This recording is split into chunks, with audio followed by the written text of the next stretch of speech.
Hello hello hello hello hello hello. Mike on है? देख लेना आवाज ठीक आ रही हो। बहुत सी बार बहुत तेज आती है, फटी हुई आवाज। Hello hello hello hello hello hello hello.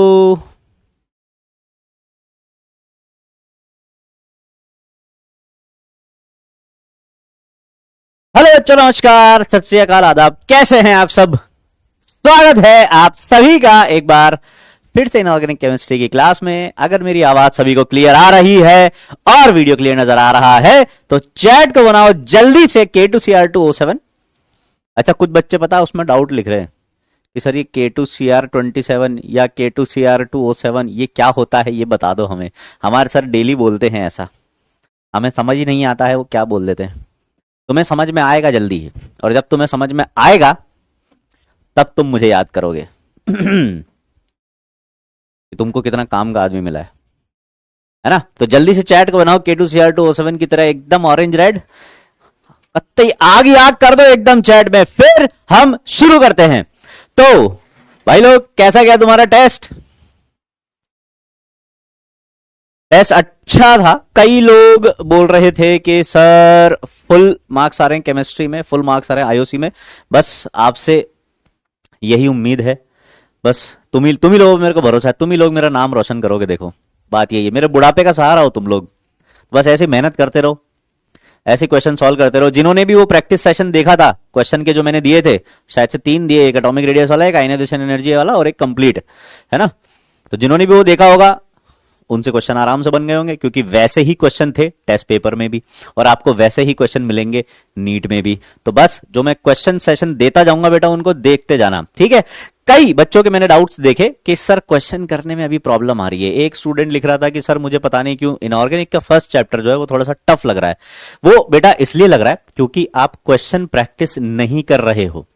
किसी भी चैप्टर के आपसे क्वेश्चन नहीं बन रहे ना, आपने थ्योरी पढ़ी, आपको समझ में आ गया, लेकिन फिर भी क्वेश्चन नहीं बन रहे, इसका मतलब आपको और उस पर क्वेश्चंस की प्रैक्टिस करने की जरूरत है। तो जितने ज्यादा हो सके उतने ज्यादा क्वेश्चन सॉल्व करो। आपको अभी अपने इनफाइनाइट प्रैक्टिस वगैरह ऐप, अपनी ऐप में इतने सारे अभी तो क्वेश्चंस हैं कि अगर आप वो भी कर लोगे ना तो भी आपका सारा काम हो जाएगा। आपको अलग से कुछ लेने की जरूरत नहीं है। सपोज कि सर मुझे तो ऐप पे क्वेश्चन करने में मजा नहीं आ रहा, या बहुत मतलब एक क्वेश्चन आता है फिर वो करता हूँ फिर आगे बढ़ता हूँ तो टाइम लग रहा है, तो कुछ भी बेटा वो ले लो, बुक ले लो, या अपना अपने मॉड्यूल्स हैं, अगर अपने पास आपके पास अपने मॉड्यूल्स हैं तो मॉड्यूल से कर लो। नहीं है तो भी कोई दिक्कत वाली बात नहीं है। कोई दूसरे इंस्टीट्यूट जहां कभी आप पढ़ते थे या किसी ने आपको दे दिए, आपके पास वो मॉड्यूल्स हैं। अपन ऐसा पढ़ते हैं कि अपन अपना मॉड्यूल भी सॉल्व कर लें, दूसरे इंस्टीट्यूट्स का मॉड्यूल भी सॉल्व कर लें, कोई सी भी किताब वगैरह, कोई भी बुक वगैरह आप लेके सॉल्व कर सकते हो, कोई टेंशन नहीं है। बस आपको क्वेश्चन प्रैक्टिस करनी है, और ये आदत बेटा अभी से लगा लो। अभी से अगर ये आदत लग गई ना क्वेश्चन सॉल्व करने की, तुम्हें क्या है, तुम में से कई सारे लोग ऐसे हैं जिनको पढ़ना तो बहुत पसंद है, पर क्वेश्चन करने में जोर आता है, बहुत मेहनत लगती है सर क्वेश्चन करने में। अजय पूछ रहा है सर शादी हो गई है आपकी? नहीं हुई होगी तो करवा दोगे क्या? या हुई होगी तो क्या करोगे? हैं? मैं तुम्हें इतनी इंपॉर्टेंट बात बता रहा हूं और तुम पूछ रहे हो शादी हो गई है क्या आपकी? नालायकों, सुधर जाओ।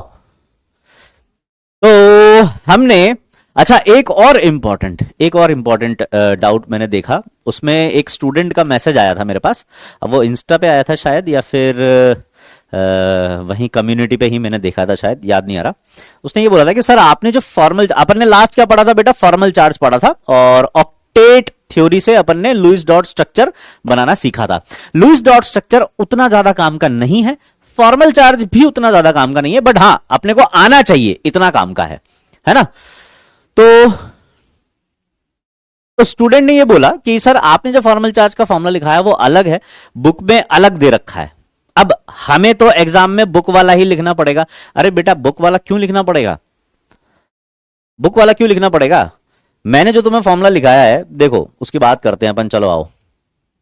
ये रहा तुम्हारा बुक वाला फॉर्मल चार्ज का फॉर्मूला, है ना। तुम्हें ऐसा लगता है ना अगर, तो तुम इसको भी लिख लो साइड में कहीं भी, या तो कॉपी के ऊपर जो खाली छत होती है वहां पर लिख दो इसको, या फिर कहीं भी जहां भी जगह दिख रही हो, अपने फॉर्मल चार्ज के फॉर्मूला के बाजू में ही इसको भी लिख लो। है ना, तुम्हें इतना सारा ना लिखना पड़े, इसलिए मैंने इसको तुम्हें आसान भाषा में लिखवा दिया। जैसे कि मैंने तुम्हें क्या सिखाया था बेटा, फॉर्मल चार्ज का फॉर्मूला, कि फॉर्मल चार्ज क्या होता है, फॉर्मल चार्ज होता है V minus B minus U।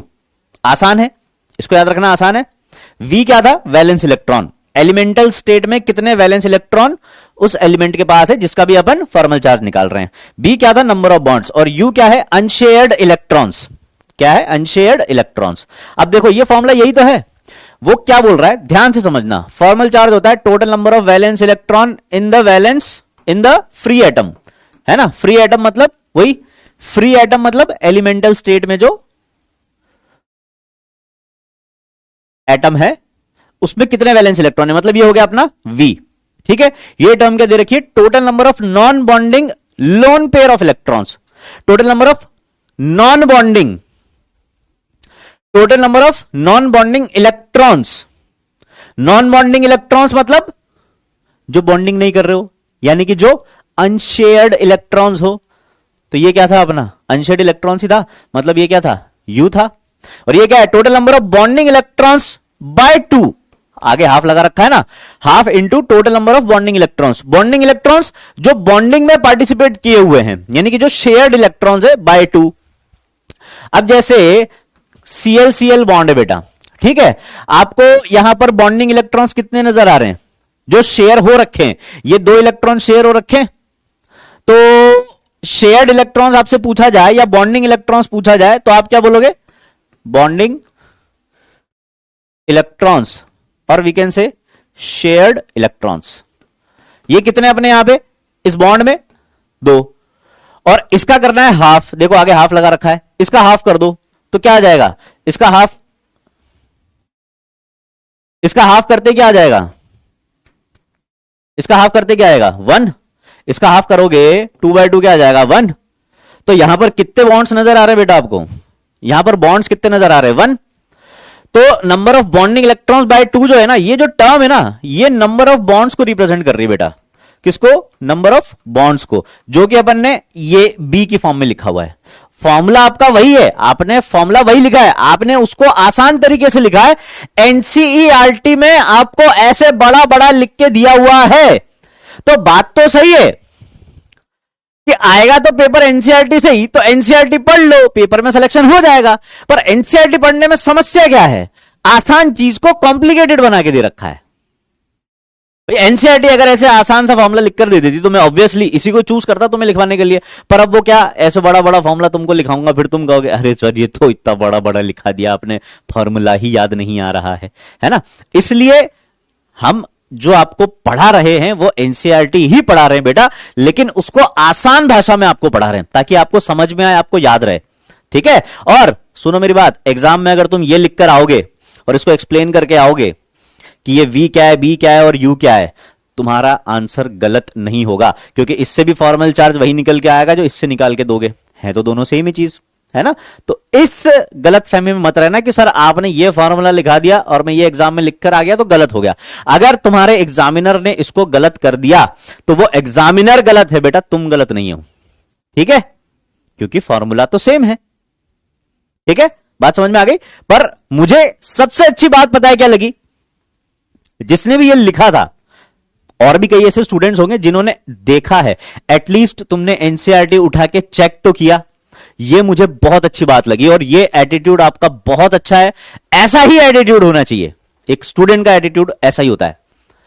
ठीक है, तो मुझ पे भरोसा रखो, लेकिन मैं खुद आपको बोल रहा हूं कि आपको एनसीईआरटी पढ़नी है। आज का होमवर्क जो है आपका वो यही होने वाला था कि आपको एनसीईआरटी की रीडिंग लगानी है। कुछ बच्चों ने पहले ही पढ़ लिया, ये तो मतलब एकदम दिल जीतने वाली बात है। तो बहुत अच्छे बेटा, बिल्कुल ऐसे पढ़ते रहो, तुम्हारे जो भी ऐसे डाउट्स आए उनको आप क्लियर हमसे कर लिया करो, है ना। मतलब मैं ये नहीं कह रहा कि आप ऐसे कैसे बोल सकते हो कि सर आपने फॉर्मूला अलग लिखा दिया, मैंने तो सही लिखा है। ये आपने बहुत अच्छा डाउट पूछा है बेटा, बहुत अच्छा डाउट पूछा है। मैं तो उल्टा तारीफ कर रहा हूं आपकी कि अच्छा हुआ आपने ये नोटिस किया। आप में से कईयों ने तो नोटिस ही नहीं किया था, है ना। बहुत बढ़िया, वेरी गुड। तो आपको इसी तरीके से एनसीईआरटी पढ़ते रहना है। पर मैं ये कह रहा हूं कि आपको डरने की जरूरत नहीं है, जो आप पढ़ रहे हो वो 100% सही है, वैलिड है। आप उसको आपके बोर्ड के एग्जाम में भी लिख कर आओगे तो भी गलत नहीं होगा। ठीक है, आगे बढ़े।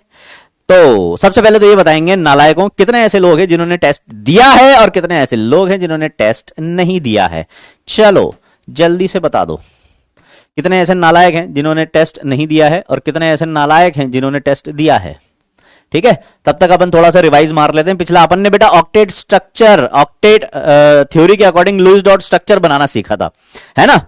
कैसे सीखा था अपन ने, सबके लुईस स्ट्रक्चर, लुईस सिंबल बनाने सीख लिए थे, याद है। जैसे क्लोरीन का लुईस सिंबल कैसे बनाते थे, क्लोरीन लिख दो और उसके ऊपर जितने वैलेंस इलेक्ट्रॉन है उतने डॉट लगा दो। जैसे कि यहां पर अगर आप क्लोरीन देखो बेटा, तो ये रहा एक क्लोरीन, ये रहा दूसरा क्लोरीन, ये दोनों आपस में शेयरिंग से एक बॉन्ड बनाने वाले हैं।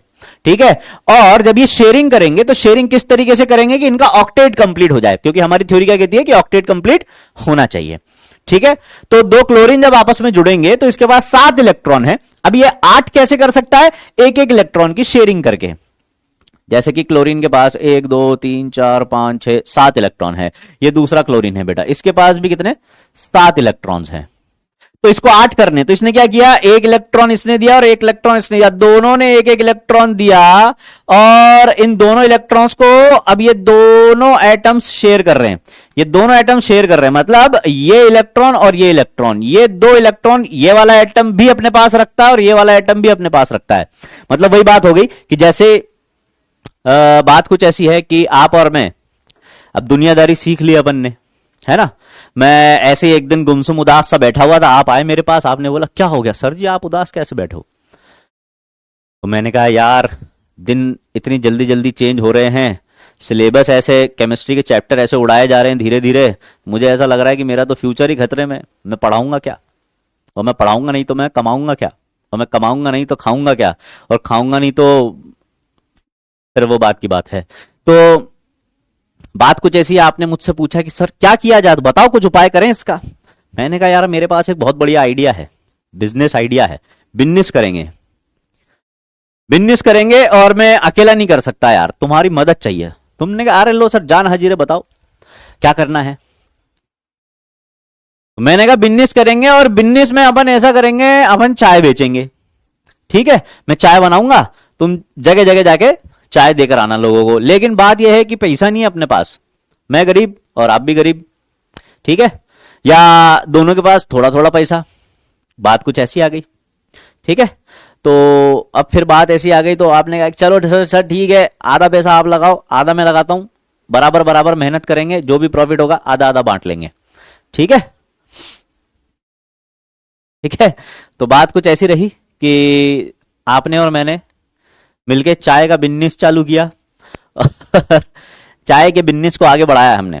तो ये जो बिजनेस हमने चालू किया, ये हाँ बेटा, वो ये आजकल जो इंस्टाग्राम पे जो छपरी और यूट्यूब पे जो छपरी यूट्यूबर्स पैसा कमा रहे हैं ना खूब, इनको देखते हुए अपन ने भी चाय का बिजनेस चालू किया।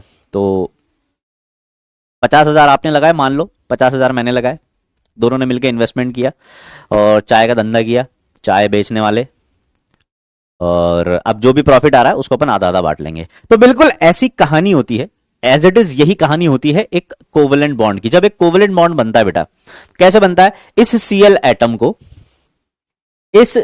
एटम को अपना ऑक्टेट कंप्लीट करना था। ठीक है, अब इसके पास 7 इलेक्ट्रॉन है, इसको ऑक्टेट कंप्लीट करना है, तो कितने और इलेक्ट्रॉन की जरूरत है, कितने और इलेक्ट्रॉन की जरूरत है, मात्र एक और इलेक्ट्रॉन चाहिए इसको।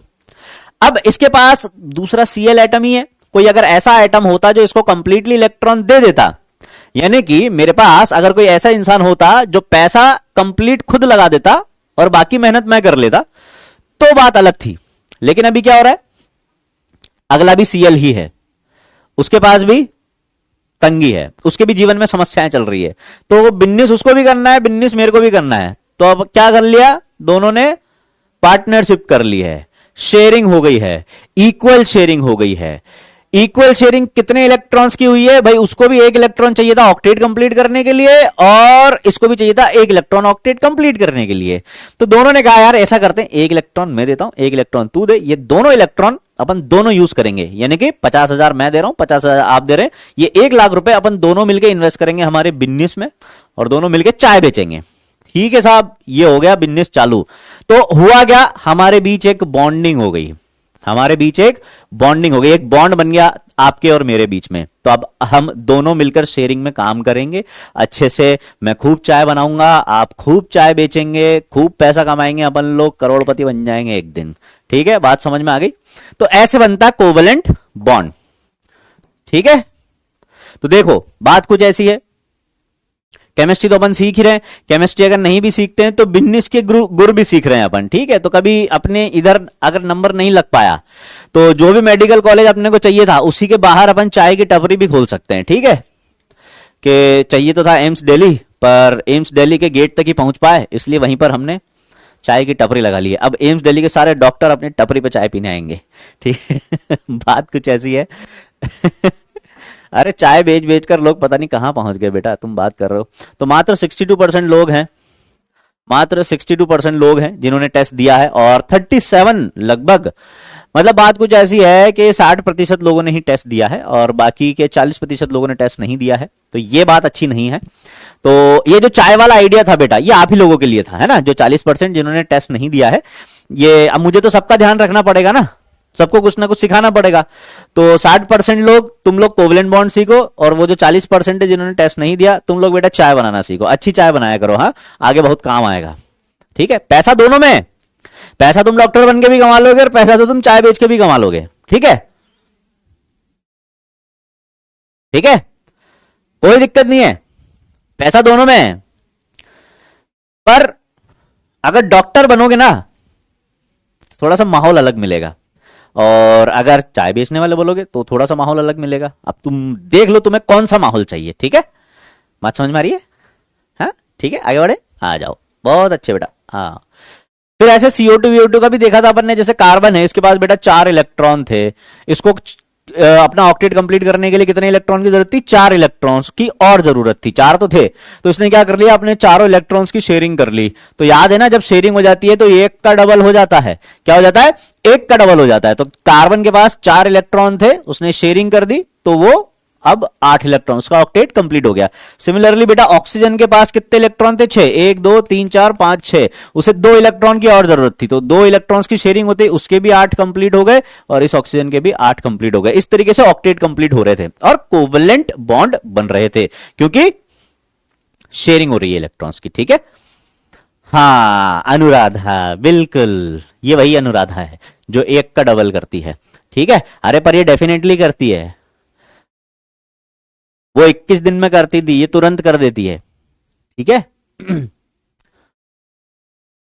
ठीक है, चलिए देखो बात कुछ ऐसी बेटा, टेस्ट बहुत इंपॉर्टेंट है तुम्हारे लिए, टेस्ट जरूर दिया करो, वरना तुम्हें पता ही नहीं पड़ेगा तुम किस लेवल पे खड़े हो, तुम किस लेवल की तैयारी कर रहे हो, तुम्हें और कितना इंप्रूव करना है।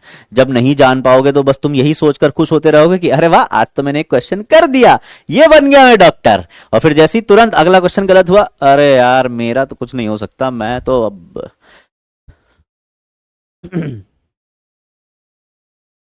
सर का चाय वाला प्लान ही सही था, फिर तुम्हें ऐसे ख्याल आने लगेंगे। ठीक है, ठीक है, चलो भाई CO2 हो गया, और भी कुछ स्ट्रक्चर्स ये आपके एनसीईआरटी में दिए हुए बेटा, है ना, जैसे कि आपको ये C2H4 इथीन का एक मॉलिक्यूल दे रखा, अभी आप ऑर्गेनिक में सीखोगे। और जैसे N2 है, अब नाइट्रोजन है बेटा, देखो नाइट्रोजन के पास वैलेंस शेल में कितने इलेक्ट्रॉन होते हैं अपने को पता ही है, नाइट्रोजन के पास 5 इलेक्ट्रॉन होते हैं। अब इसको ऑक्टेट कंप्लीट करना है, तो ये अगर दूसरे नाइट्रोजन से जुड़ेगा तो इसको 5 इसके पास है, 3 और चाहिए, तो ये 3 इलेक्ट्रॉन की शेयरिंग करके ऐसे ट्रिपल बॉन्ड बना लेता है, ये ऐसे ट्रिपल बॉन्ड बना लेता है। ऑक्सीजन के पास 6 होते हैं, तो अगर ये ऑक्सीजन से जुड़ेगा तो ये 2 इलेक्ट्रॉन की शेयरिंग करके डबल बॉन्ड बना लेगा। ClCl 1 इलेक्ट्रॉन बना रहे थे, है ना, तो single bond, double bond, triple bond, single bond, double bond and triple bond. ठीक है, चलो आगे बढ़ते हैं। ये कुछ पॉइंट्स हैं, आप चाहो तो इनको लिख सकते हो, ये आपके एनसीईआरटी के ही पॉइंट्स हैं, है ना। मतलब ऑक्टेट थ्योरी जो है वो क्यों मतलब उतनी ज्यादा एडवांस साबित नहीं हुई, थोड़े टाइम तक तो ऑक्टेट थ्योरी जो है काफी अच्छे से हमने यूज ली, पर क्या कुछ ड्रॉबैक्स रह गए, क्या कुछ नहीं बता पाए ऑक्टेट थ्योरी में लुईस अंकल और कोसेल अंकल, तो वो कुछ ये पॉइंट्स हैं, मैं एक बार इनको बता देता हूं, आप चाहो तो इनको नोट कर लेना। ठीक है। गीतेश पूछ रहा है या पूछ रही है कि सर 4 बॉन्ड होते हैं? नहीं बेटा, 4 बॉन्ड नहीं होते। अभी तुम्हारे सिलेबस में तुम कभी भी 4 बॉन्ड बनते हुए नहीं देखोगे। मतलब ऐसा नहीं कि कार्बन के पास 4 इलेक्ट्रॉन है तो वो दूसरे कार्बन से 4 बॉन्ड बना लेगा, ऐसा पॉसिबल नहीं है ना। पर क्या सर पॉसिबल ही नहीं हो सकते? पॉसिबल हो सकते हैं बेटा, 2 एटम के बीच में 4 बॉन्ड पॉसिबल हो सकते हैं और बनते भी हैं। वो एग्जाम्पल आपके सिलेबस में नहीं है। अगर तुम कहोगे तो मैं तुम्हें वो एग्जाम्पल भी दिखा दूंगा जिसमें 4 बॉन्ड बनते 2 एटम्स के बीच में, है ना। ठीक है, तो अभी फिलहाल के लिए कि 4 बॉन्ड नहीं बनते। It is clear that octet rule is based upon the chemical inertness of noble gases. However, some noble gases, xenon and krypton, also combine with oxygen and fluorine to form a molecule, form a number of compounds like XeF2, KrF2, XeO2F2. भाई Kossel uncle और Lewis uncle ने क्या बोला था कि क्योंकि ये जो नोबल गैसेस हैं, ये जो इनर्ट गैसेस है, ये किसी से रिएक्ट नहीं करती, इनका कॉन्फ़िगरेशन स्टेबल होता है, तो बाकी सभी एटम इनकी तरह स्टेबल होने के लिए अपना ऑक्टेट कंप्लीट करते हैं। ठीक है, अपना ऑक्टेट कंप्लीट करते हैं। पर कुछ नोबल गैसेस ऐसी निकली बाद में। नील बार्थलेट एक साइंटिस्ट आए थे जिन्होंने नोबल गैसेस के भी कंपाउंड्स डिस्कवर कर लिए थे। उन्होंने नोबल गैस के जेनॉन के कंपाउंड्स बना दिए थे। तो लुईस थ्योरी जो ऑक्टेट थ्योरी है वो तो पूरी इस पर बेस्ड है कि ऑक्टेट कंप्लीट होना चाहिए, नोबल गैस के जैसा कॉन्फ़िगरेशन होना चाहिए, इसलिए एटम बॉन्ड बना रहे हैं। और इधर नोबल गैसेस पीछे से जाके चुपचाप अपने आप अलग ही अपने बॉन्ड बना रहे हैं, है ना। ये तो वही बात हो गई। ठीक है, दिस थ्योरी मतलब ये एक तरीके से पता है, ये जो है ये अपने सोशल मीडिया इन्फ्लुएंसर है बेटा, जिनको तुम अपना हीरो, अपना आइडल या बहुत तगड़ा इन्फ्लुएंसर मानते हो। सोशल मीडिया की बात कर रहा हूं मैं, है ना। सोशल मीडिया इन्फ्लुएंसर ही हैं कि लोगों को कहेंगे कि ऐसा नहीं वैसा करना चाहिए, वैसा नहीं ऐसा करना चाहिए, अगर तू कामयाब होना चाहता है तो तुझे ऐसा करना होगा, सुबह 6 बजे उठना होगा, दिन में 14 घंटे गधे की तरह मेहनत करनी होगी, ऐसा वैसा। पता चला वो खुद पर्दे के पीछे। ठीक है, रोहित बेटा ड्रॉबैक नहीं पूछे जाते, बट क्योंकि एनसीईआरटी में दिए हुए हैं इसलिए मैंने आपको ये पढ़ा दिए हैं। ठीक है, this theory does not account for the shape of molecule. ये थ्योरी शेप ऑफ मॉलिक्यूल्स के बारे में कुछ नहीं बताती है। ठीक है, ये किसी भी मॉलिक्यूल के शेप वगैरह के बारे में कुछ भी हमें नहीं बताएगी। और it does not explain the relative stability of the molecule being totally silent about the energy of molecule. ये मॉलिक्यूल की एनर्जी के बारे में बात ही नहीं करती है। तो मॉलिक्यूल स्टेबल होगा या नहीं होगा, जैसे BF3 बना तो वो ऑक्टेट फॉलो नहीं कर रहा है, स्टिल वो स्टेबल है या अनस्टेबल है, ऐसा कुछ नहीं बताया। CO2 बन गया तो वो स्टेबल होगा या अनस्टेबल होगा, स्टेबिलिटी के बारे में बात ही नहीं की है। तो फटाफट से इनको नोट कर लो एक बार, इनको जल्दी से एक बार नोट कर लो।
हेलो हेलो हेलो हेलो, हाँ बेटा लिख लिया, लिख लिया, चलो।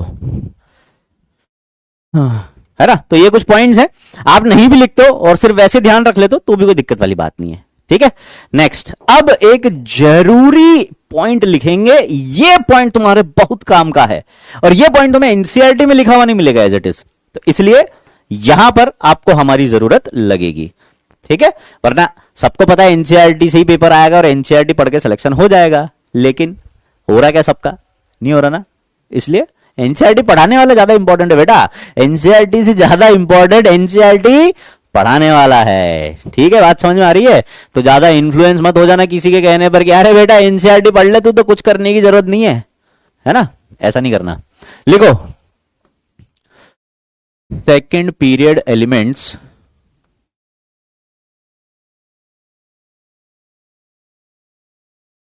Can't exceed their octet. Second period के एलिमेंट कभी भी अपना ऑक्टेट एक्सीड नहीं कर सकते। इसका मतलब वो कभी भी 8 से ज्यादा इलेक्ट्रॉन्स नहीं रख सकते। ठीक है, इसका रीजन भी लिख लो, because they have only 4 orbitals in second shell.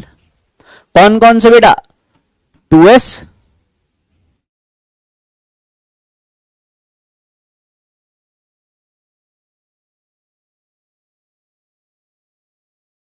And, इसको ऐसे लिख लेते हैं, एंड 3 2p ऑर्बिटल्स। तो ऐसा बोला जा रहा है कि सेकेंड पीरियड एलिमेंट कभी भी अपना ऑक्टेट एक्सीड नहीं करेंगे। क्यों नहीं करेंगे? क्यों नहीं करेंगे भाई? जैसे बोरोन है बेटा, बोरोन है आपके पास, बोरोन का अगर आप वैलेंस शेल, कोई भी सेकंड पीरियड एलिमेंट देखोगे, उसका वैलेंस शेल कौन सा होगा? सेकंड वाला। मतलब उसके पास सेकंड शेल में कौन कौन से सब शेल होंगे बेटा? 2s और 2p। इसमें टोटल मिला के कितने ऑर्बिटल्स हैं? कितने ऑर्बिटल्स हैं? मात्र 4। इन सभी में टोटल मिला के आप कितने इलेक्ट्रॉन्स भर सकते हो? मोस्ट या मैक्सिमम 8 इलेक्ट्रॉन भर सकते हो। मैक्सिमम 8 इलेक्ट्रॉन भर सकते हो। 8 से ज्यादा तो भर ही नहीं सकते क्योंकि जगह ही नहीं है ना। इसलिए कोई भी सेकंड पीरियड एलिमेंट अपना ऑक्टेट एक्सीड नहीं कर सकता। तो आपको अगर मैं कोई ऐसा मॉलिक्यूल लिख कर दूं जिसमें सेकंड पीरियड एलिमेंट अपना ऑक्टेट एक्सीड कर रहा हो, तो इसका मतलब समझ जाना कि वो एग्जिस्ट ही नहीं कर सकता। ठीक है, कोई पूछ रहा है, मैं नाम नहीं पढ़ पाया, कि सर एक्सीड क्या होता है? गलत बैच तो नहीं ले लिया तुमने कहीं?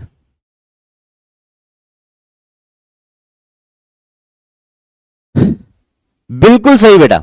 इसका मतलब ये हाइपरवैलेंट कंपाउंड कभी नहीं बना सकते। सेकंड पीरियड एलिमेंट कभी भी हाइपरवैलेंट कंपाउंड नहीं बना सकते। ठीक है, देखो फॉर एग्जांपल मैंने क्या बोला आपको, याद रखना कि मैं कोई भी मॉलिक्यूल ऐसा आपको अगर देता हूं जिसमें सेकंड पीरियड एलिमेंट अपना ऑक्टेट एक्सीड करता हुआ नजर आ रहा है, तो समझ जाना कि वो मॉलिक्यूल एग्जिस्ट नहीं कर सकता। ठीक है, ठीक है। लिखो question, which of the following compound, short में लिखा है कंपाउंड, ठीक है, समझ जाना, of nitrogen does not exist. Which of the following compound of nitrogen does not exist? NH3, NF3, NCl3 and NCl5। चलो बड़ा जल्दी से बताएंगे कौन सा एग्जिस्ट नहीं करता, जल्दी से। ये लो पोल।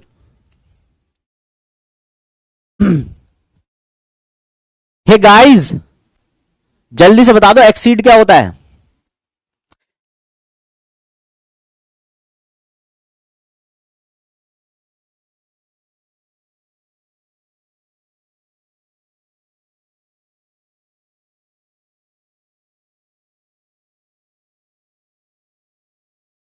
Guys please here.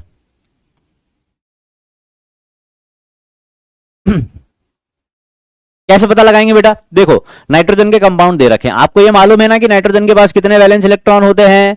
5 होते हैं सर। तो ठीक है, 5 होते हैं अगर, तो नाइट्रोजन जब कंपाउंड बनाएगा, नाइट्रोजन जब कंपाउंड बनाएगा कोई भी कंपाउंड, कोई भी मॉलिक्यूल बनाएगा तो वो उसमें अपना ऑक्टेट एक्सीड नहीं कर सकता बेटा, वो ऑक्टेट एक्सीड नहीं कर सकता, मतलब अपने वैलेंस शेल में 8 से ज्यादा इलेक्ट्रॉन नहीं रख सकता। वेरी गुड बेटा, बहुत बढ़िया, नहीं रख सकता। तो आपको जैसे NH3 बनाना है ना, तो हाइड्रोजन, हाइड्रोजन कितने इलेक्ट्रॉन की शेयरिंग करता है बेटा? 1 इलेक्ट्रॉन की, मतलब हाइड्रोजन सिंगल बॉन्ड से जुड़ता है ना, ऐसे याद रखना। हाइड्रोजन को अपना ड्यूप्लेट कंप्लीट करने के लिए 1 इलेक्ट्रॉन की जरूरत है, तो वो सिंगल बॉन्ड से जुड़ जाएगा। ऐसे फ्लोरीन के पास वैलेंस शेल में कितने होते हैं बेटा? फ्लोरीन के पास कितने होते हैं? 1 2 3 4 5 6 7, 7 इलेक्ट्रॉन होते। एक और इलेक्ट्रॉन की शेयरिंग हुई और उसका काम हो जाएगा, उसका ऑक्टेट कंप्लीट हो जाएगा। तो फ्लोरीन कैसे जुड़ेगा? सिंगल बॉन्ड से। तो एक फ्लोरीन इधर जोड़ दिया आपने, एक फ्लोरीन इधर जोड़ दिया, एक फ्लोरीन इधर जोड़ दिया, नाइट्रोजन के 3 इलेक्ट्रॉन शेयर हो गए और 2 अनशेयर्ड बचे। 1 2 3 4 5 6 7 8, 8 इलेक्ट्रॉन हो गए। ठीक है, तो इधर ऑक्टेट कंप्लीट है, इधर ऑक्टेट कंप्लीट है। ठीक है, इधर NCl3 देखो बेटा, NCl3 में भी बस क्लोरीन कर दो फ्लोरीन की जगह, तो NCl3 बन जाएगा, है ना। बाकी सब कुछ वैसा ही है। क्लोरीन के पास भी 7 इलेक्ट्रॉन थे, तो कोई भी हेलोजन जब टर्मिनल एटम की जगह पर जुड़ेगा बेटा, तो हमेशा सिंगल बॉन्ड से जुड़ेगा। ठीक है, ऐसे याद रख लेना। हाइड्रोजन सिंगल बॉन्ड से जुड़ेगा। ऑक्सीजन कैसे जुड़ता है? डबल बॉन्ड से। क्यों? क्योंकि उसको 2 इलेक्ट्रॉन की जरूरत पड़ती है। ठीक है, अब NCl5 है, तो अगर 5 Cl जोड़ने बेटा, तो नाइट्रोजन के पास 5 इलेक्ट्रॉन्स प्रेजेंट है। अगर NCl5 बनेगा तो 5 Cl एक एक इलेक्ट्रॉन की शेयरिंग करेंगे, और अगर 5 Cl एक एक इलेक्ट्रॉन की शेयरिंग करेंगे तो हम क्या देखेंगे यहां पर कि 1 2 3 4 5 6 7 8 9 10, नाइट्रोजन के पास कितने इलेक्ट्रॉन हो रहे हैं? 10 इलेक्ट्रॉन। नाइट्रोजन सेकंड पीरियड का एलिमेंट है, ये अपने 2s और 2p ऑर्बिटल्स में मैक्सिमम 8 इलेक्ट्रॉन रख सकता है, और यहां पर 10 इलेक्ट्रॉन हो रहे हैं। इसका मतलब नाइट्रोजन ये वाला कंपाउंड नहीं बना सकता, ये नाइट्रोजन के लिए पॉसिबल ही नहीं है, तो NCl5 एग्जिस्ट नहीं करेगा। ठीक है, तो फास्फोरस ने बना लिया था, नाइट्रोजन नहीं बना पाता है। फास्फोरस ने क्यों बना लिया था वो भी अभी अपन देखेंगे। ठीक है,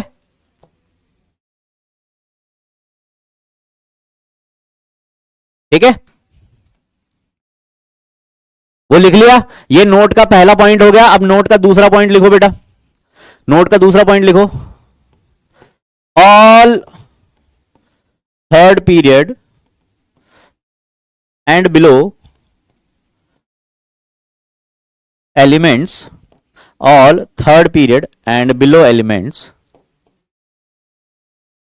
can exceed their octet, can exceed their octet। Third period और उससे नीचे वाले एलिमेंट अपना ऑक्टेट एक्सीड कर सकते हैं। क्यों कर सकते हैं, कोई बताएगा? क्यों कर सकते हैं, कोई बताएगा? चलो देखते हैं किसी को याद है या नहीं। चलो, जिसको भी पता है जल्दी से कमेंट में लिख के बताओ, जल्दी जल्दी जल्दी।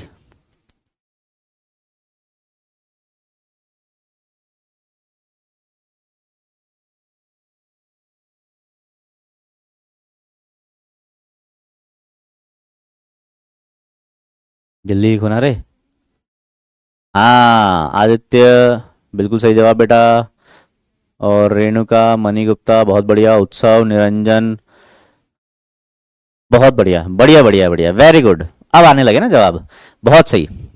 ये सभी अपना ऑक्टेट एक्सीड कर सकते हैं थर्ड पीरियड और उससे नीचे। ऐसा क्यों? Due to presence of, due to presence of vacant d orbitals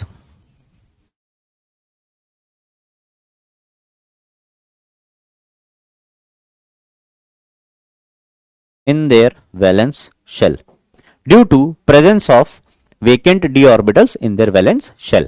अब इसका मतलब क्या है ये अब आपको समझाएंगे आगे। चलो फटाफट से। तो देखो, फास्फोरस ने तो PCl5 बना लिया था, क्योंकि फास्फोरस 8 से ज्यादा इलेक्ट्रॉन रख सकता है ना। लिख लो इसको, फटाफट से लिख लिया, आगे बढ़े, जल्दी से अंगूठे दिखा दो अगर लिख लिया हो तो।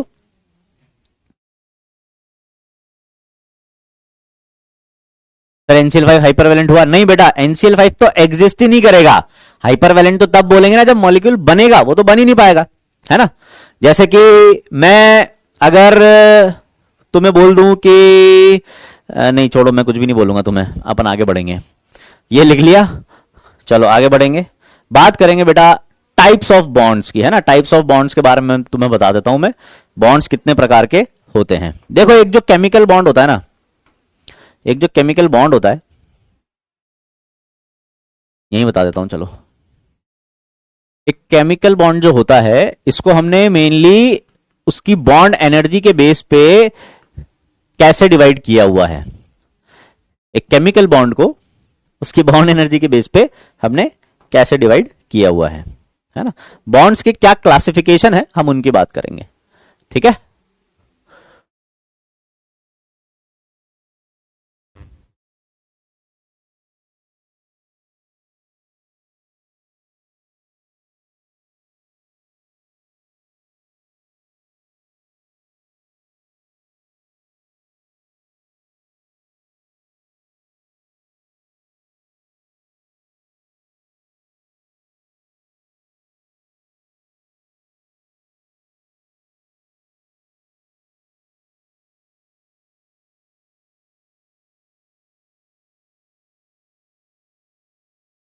लिखते जाओ इसको, है ना।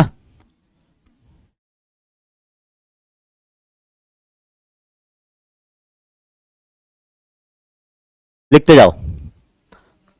बॉन्ड को हमने मेनली दो टाइप से क्लासिफाई किया हुआ है बेटा, एक स्ट्रॉन्ग बॉन्ड और एक वीक बॉन्ड।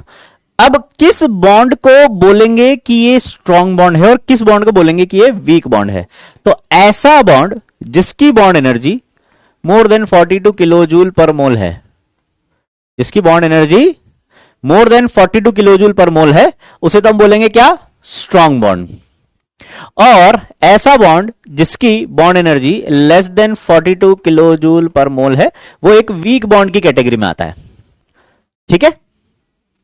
ये सिग्मा पाई वगैरह ये सब आएंगे अभी आगे, है ना, टेंशन नॉट, अभी सब आएंगे।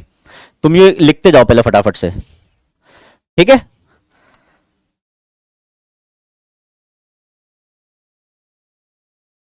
अब स्ट्रॉन्ग बॉन्ड्स भी जो है ये हम फर्दर और अलग अलग टाइप से क्लासिफाई करते हैं, वो बॉन्ड किस तरीके से बन रहे हैं उसके अकॉर्डिंग।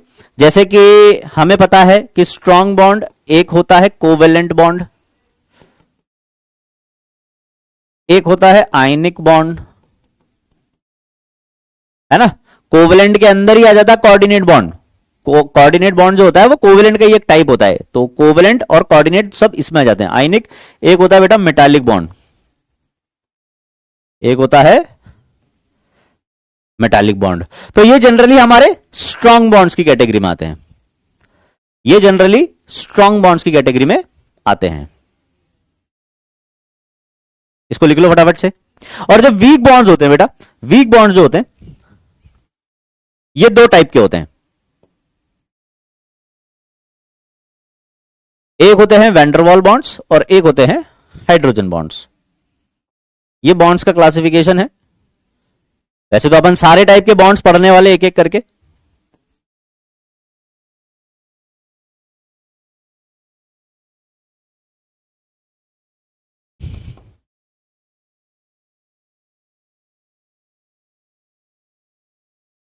ठीक है, तो जो वैंडरवॉल बॉन्ड्स होते हैं ना बेटा, इनकी बॉन्ड एनर्जी होती है 2 to 8 किलो जूल पर मोल के बीच में, है ना। बॉन्ड एनर्जी की वैल्यू जो होती है वो इतनी मिलती है।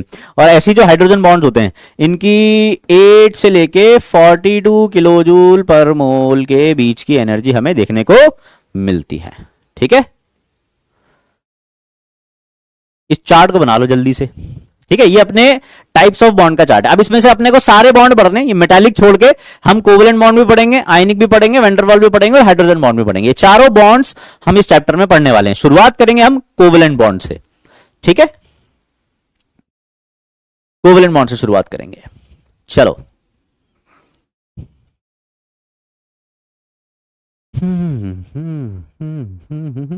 सर ये हाइपरवैलेंट कैसे फॉर्म होते हैं, हाइपरवैलेंट कैसे फॉर्म होते हैं, मतलब बताया तो था लास्ट क्लास में।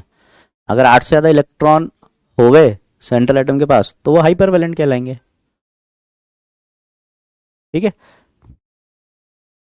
राइटिंग समझ में नहीं आ रही, राइटिंग थोड़ी सी गंदी मिलेगी बेटा, राइटिंग का अपन कुछ नहीं कर सकते। हाँ, तो राइटिंग तो अब ये जो भी है इससे ही काम चलाना पड़ेगा आपको। लिख लिया, आगे बढ़े।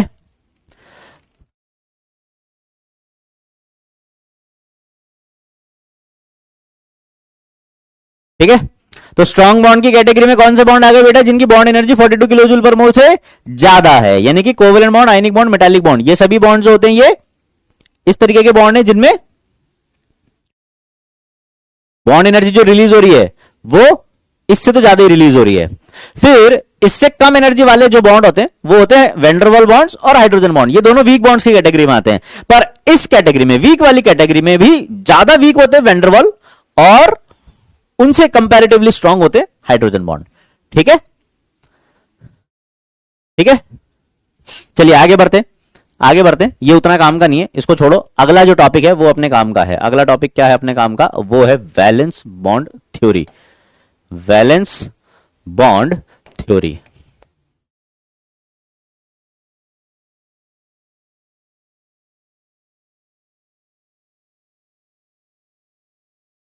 हेडिंग डालो फटाफट से, वैलेंस बॉन्ड थ्योरी। अब अपन जो भी टॉपिक्स आगे पढ़ने वाले कुछ दिनों तक वो सारे कोवेलेंट बॉन्ड से रिलेटेड होंगे। ठीक है, मतलब अपना कोवेलेंट बॉन्ड और कोऑर्डिनेट बॉन्ड कुछ दिनों तक यही चलता रहेगा। ठीक है, उसी से रिलेटेड चीजें, उसी से रिलेटेड मॉलिक्यूल्स हम पढ़ेंगे अब, है ना। तो कोवेलेंट बॉन्ड को जो एक्सप्लेन किया था सबसे पहले वो किया गया था वैलेंस बॉन्ड थ्योरी के द्वारा। और वैलेंस बॉन्ड थ्योरी को हम ओवरलैपिंग कंसेप्ट ऑफ बॉन्डिंग भी बोलते हैं। वैलेंस बॉन्ड थ्योरी में साइंटिस्ट लोगों ने ओवरलैपिंग के थ्रू बताया था कि बॉन्ड कैसे बनता है। ठीक है, अब ये सारी चीजें अपन डिटेल में आराम से धीरे धीरे करके समझेंगे, चीजों को अपन बिल्कुल बेसिक से लेंगे। ठीक है, धीरे धीरे करके समझेंगे क्या बोलती है वीबीटी, फिर बाद में ये भी देखेंगे कि वीबीटी में क्या क्या कमियां थी, फिर उसको और ज्यादा इंप्रूव करेंगे, है ना। ऐसे अपन आगे बढ़ेंगे। चलो आगे बढ़ेंगे। तो बात कुछ ऐसी है, वैलेंस बॉन्ड थ्योरी जो है, अब ऑक्टेट थ्योरी ने तो ये बता दिया था कि बॉन्ड बन जाएगा, मॉलिक्यूल का फॉर्मेशन हो जाएगा। ठीक है, उन्होंने ये नहीं बताया, जैसे ऑक्टेट थ्योरी ने क्या बोला था कि हाइड्रोजन और हाइड्रोजन ये एक एक इलेक्ट्रॉन की शेयरिंग कर लेंगे, क्लोरीन और क्लोरीन ये एक एक इलेक्ट्रॉन की शेयरिंग कर लेंगे, क्योंकि ऑक्टेट कंप्लीट करना है तो शेयरिंग हो जाएगी। ठीक है, ये शेयरिंग हो कैसे रही है ये ऑक्टेट थ्योरी ने नहीं बताया था। शेयरिंग होती कैसे है ये ऑक्टेट थ्योरी ने नहीं बताया था। मतलब कैसे शेयर हो गए इलेक्ट्रॉन इन दोनों के बीच में, है ना। तो वो प्रोसेस बताया था किसने, वीबीटी ने। तो वीबीटी ने क्या क्या पोस्टुलेट्स दिए थे, चलिए पहले अपन वो लिखेंगे। तो लिखो मेरे साथ, अकॉर्डिंग टू वीबीटी,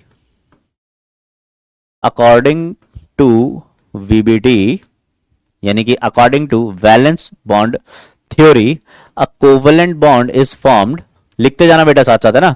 कोशिश करूंगा ऐसी राइटिंग में लिखने की जिसमें आपको समझ में आ जाए। अ covalent bond is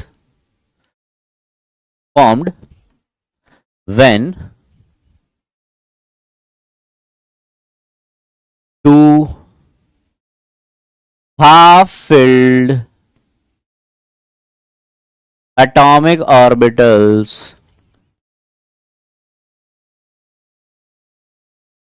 partially overlap with each other. Two half-filled atomic orbitals partially overlap with each other.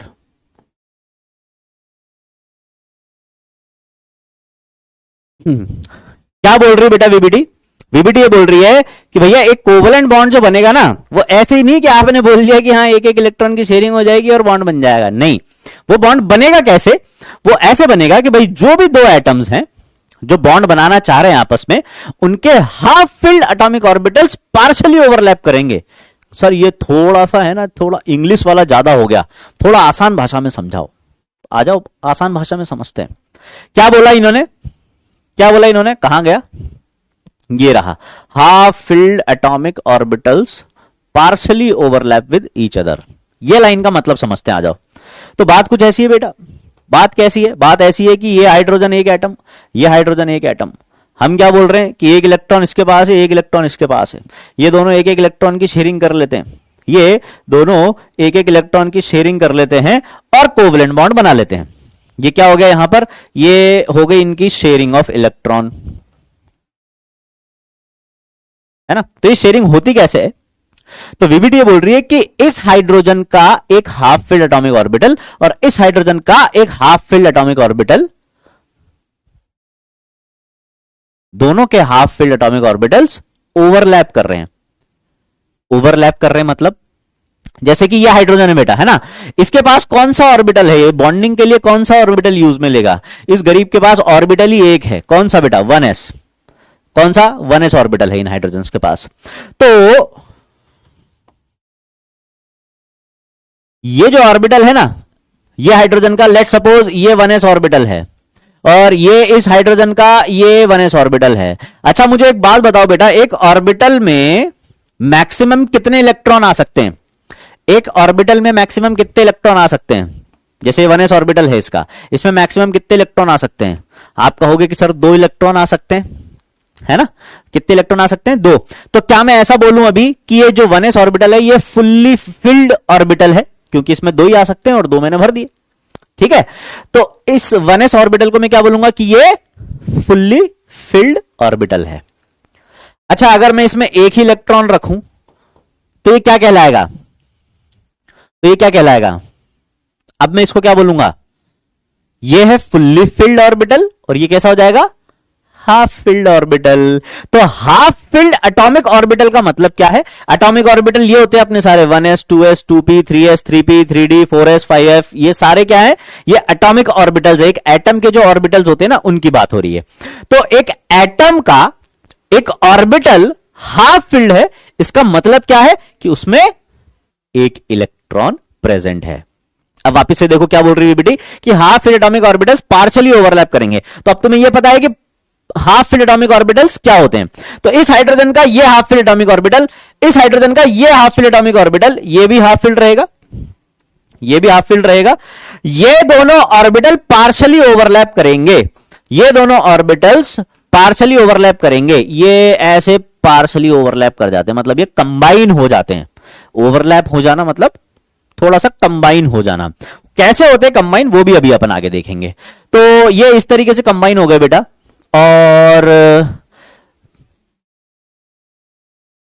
ये जो दोनों इलेक्ट्रॉन थे इन दोनों ऑर्बिटल्स के, अब वो इस कंबाइंड एरिया में रहते हैं, इस कंबाइंड एरिया में, ठीक है। अभी ये बनाओ, फिर मैं तुमको एक्चुअल एस ऑर्बिटल का डायग्राम बना के और फिर समझाता हूं वापस से कि ये ओवरलैपिंग कैसे होती है। पहले इसको लिख लो फटाफट से, जल्दी लिखो, जल्दी जल्दी जल्दी।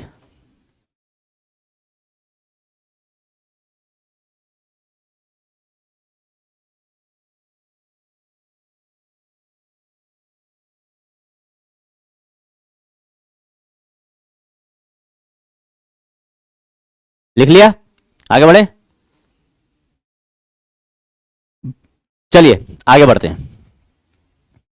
तो मैंने क्या बोला बेटा कि हाइड्रोजन जो है ये एक हाइड्रोजन एटम है, ये एक हाइड्रोजन एटम है, ठीक है, हाँ भाई ठीक है, एक हाइड्रोजन एटम है ये, है ना। इसका एस ऑर्बिटल, क्या कोई मुझे बताएगा कि एस ऑर्बिटल का शेप कैसा होता है, क्या कोई मुझे बताएगा कि एस ऑर्बिटल्स का शेप कैसा होता है।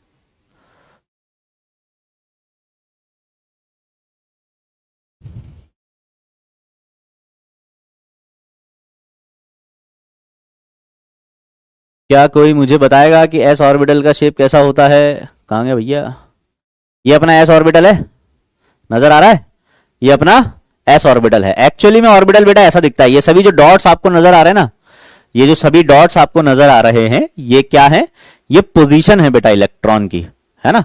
ये जो सभी डॉट्स आपको नजर आ रहे हैं ये क्या है, पोजीशन है इलेक्ट्रॉन की। मतलब जैसे अपन एक हाफ फिल्ड एटॉमिक ऑर्बिटल बना रहे हैं ना किसी भी एटम का, जैसे ये हाइड्रोजन है, मैंने बोला कि भाई ये इसका 1s ऑर्बिटल है, इसमें एक इलेक्ट्रॉन प्रेजेंट है या 2 इलेक्ट्रॉन प्रेजेंट है, तो ये सभी डॉट्स क्या रिप्रेजेंट कर रहे हैं अपने को, ये सभी डॉट्स अपने को ये रिप्रेजेंट कर रहे हैं कि इनमें से किसी भी एक पोजीशन पे वो इलेक्ट्रॉन हो सकता है।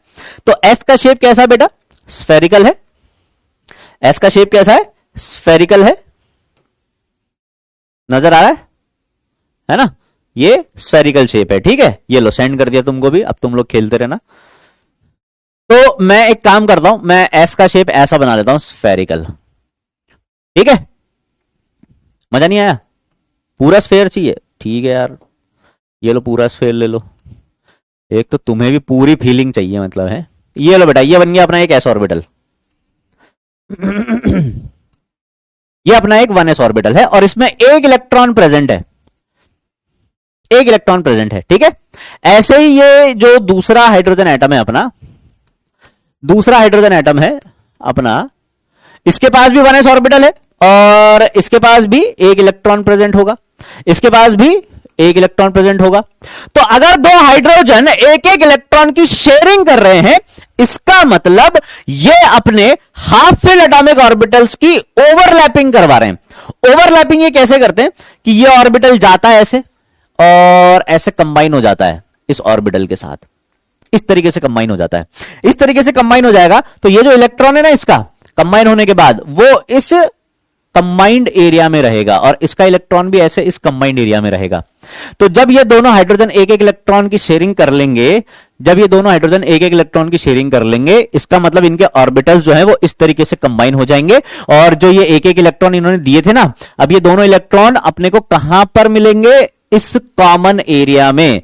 ये जो कंबाइन हुए हैं इसको बोलते हैं अपन ओवरलैपिंग हो जाना, एटॉमिक ऑर्बिटल्स की ओवरलैपिंग हो जाना। और ये जो कंबाइंड एरिया है बेटा, इसको अपन बोलते हैं ओवरलैपिंग एरिया, ओवरलैपिंग एरिया या ओवरलैपिंग रीजन, ठीक है। यानी कि जो इलेक्ट्रॉन्स थे इन दोनों ऑर्बिटल्स में, अब वो कहां पर प्रेजेंट है, इस कॉमन रीजन में, इस ओवरलैपिंग रीजन में, ठीक है। यानी कि दोनों के बिल्कुल बीच में आ गए इलेक्ट्रॉन्स। अब इधर कहीं इस एटम का न्यूक्लियस होगा और इधर कहीं इस एटम का न्यूक्लियस होगा, ध्यान से समझना। इधर इस एटम का न्यूक्लियस होगा, इधर इस एटम का न्यूक्लियस होगा। अब ये दोनों न्यूक्लियस के बीच में दोनों इलेक्ट्रॉन्स हैं, दोनों न्यूक्लियस के बीच में दोनों इलेक्ट्रॉन्स है, तो दोनों न्यूक्लियस उन दोनों इलेक्ट्रॉन्स को अट्रैक्ट कर रहे होंगे क्या, ये दोनों न्यूक्लियस इन दोनों इलेक्ट्रॉन्स को अट्रैक्ट कर रहे होंगे। यानी कि अब दोनों न्यूक्लियस सेम इलेक्ट्रॉन डेंसिटी को अट्रैक्ट कर रहे हैं, तो दोनों के बीच में अट्रैक्शन डेवलप हो गया, है ना। मतलब इधर पॉजिटिव चार्ज है, इधर पॉजिटिव चार्ज है और बीच में रखा हुआ है नेगेटिव चार्ज, और वो दोनों इसको अट्रैक्ट कर रहे हैं। यानी कि वो दोनों बंध गए इसके साथ, इस इलेक्ट्रॉन डेंसिटी के साथ ही दोनों न्यूक्लियस बंध गए, यानी कि इन दोनों के बीच में अट्रैक्शन डेवलप हो गया। और इसी को तो अपन क्या बोल रहे हैं कि इनके बीच में कोवेलेंट बॉन्ड बन गया, अट्रैक्शन डेवलप हो गया, मतलब बॉन्ड का फॉर्मेशन हो गया। तो कैसे हुआ बॉन्ड का फॉर्मेशन, दोनों ने अपनी इलेक्ट्रॉन डेंसिटी यहां पर रख दी बीच में और दोनों के न्यूक्लियस अब उस इलेक्ट्रॉन डेंसिटी को अट्रैक्ट करेंगे। इसकी वजह से अब दोनों न्यूक्लियस अट्रैक्शन में आ जाएंगे। समझ में आया क्या, इस तरीके से बनता है कोवेलेंट बॉन्ड। वीबीटी ने बताया कि ऐसे बनेगा एक कोवेलेंट बॉन्ड और ऐसे होगी शेयरिंग। शेयरिंग क्यों बोल रहे हैं, क्योंकि देखो दोनों इलेक्ट्रॉन को दोनों न्यूक्लियस अट्रैक्ट कर रहे हैं, दोनों अट्रैक्ट कर रहे हैं, ठीक है, ठीक है। अब देखो बात कुछ ऐसी है, बात कुछ ऐसी है, इसका इलेक्ट्रॉन है एक और एक इसका इलेक्ट्रॉन है, एक इसका इलेक्ट्रॉन है और एक इसका इलेक्ट्रॉन है। तो अब इन दोनों इलेक्ट्रॉन्स को साथ साथ रहना है, अब इन दोनों इलेक्ट्रॉन्स को साथ साथ रहना है, कहां पर, इस ओवरलैपिंग एरिया में।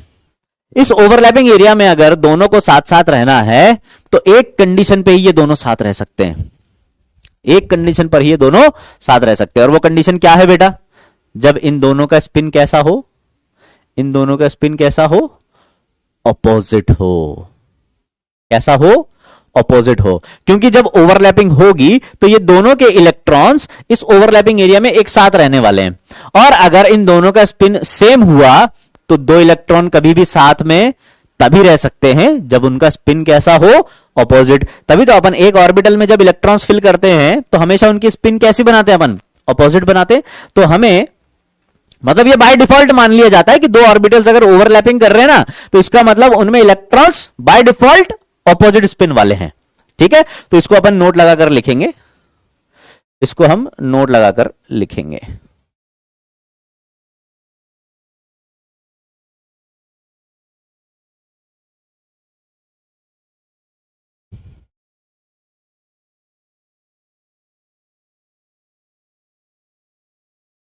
लगाओ नोट और लिखो।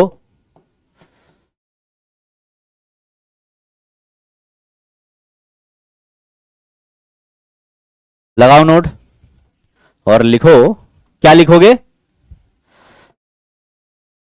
To half filled atomic orbitals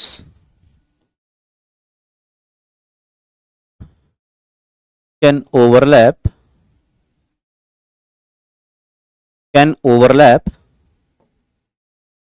only when the electron present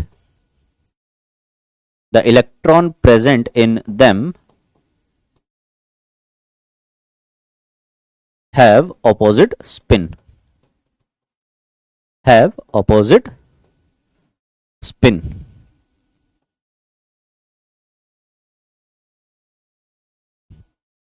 electrons present in them have opposite spins.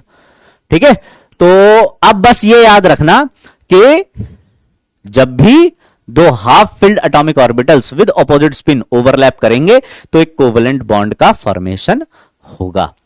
ठीक है, एक कोवेलेंट बॉन्ड का फॉर्मेशन होगा। छोड़ो, ठीक है। अच्छा, ये तो हो गया अपना एस ऑर्बिटल। यहां पर तो हाइड्रोजन के पास एस ऑर्बिटल था, तो एस ऑर्बिटल से अपन ने दूसरे एस ऑर्बिटल से ओवरलैपिंग करवा दी। अगर अपन बात करते बेटा क्लोरीन मॉलिक्यूल की, अगर हम क्लोरीन मॉलिक्यूल की बात करते तो क्लोरीन मॉलिक्यूल का कौन सा ऑर्बिटल ओवरलैप करता, आप मुझे बताओ।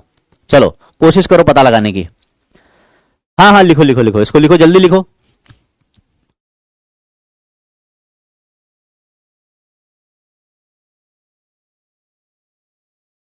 सर अगर ऑपोजिट नहीं होगी तो क्या होगा? बेटा अगर ऑपोजिट स्पिन नहीं होगा, अगर सेम स्पिन होगी ना तो ऑर्बिटल्स ओवरलैपिंग करेंगे ही नहीं, मतलब वो आगे ही नहीं बढ़ेंगे ओवरलैप करने के लिए।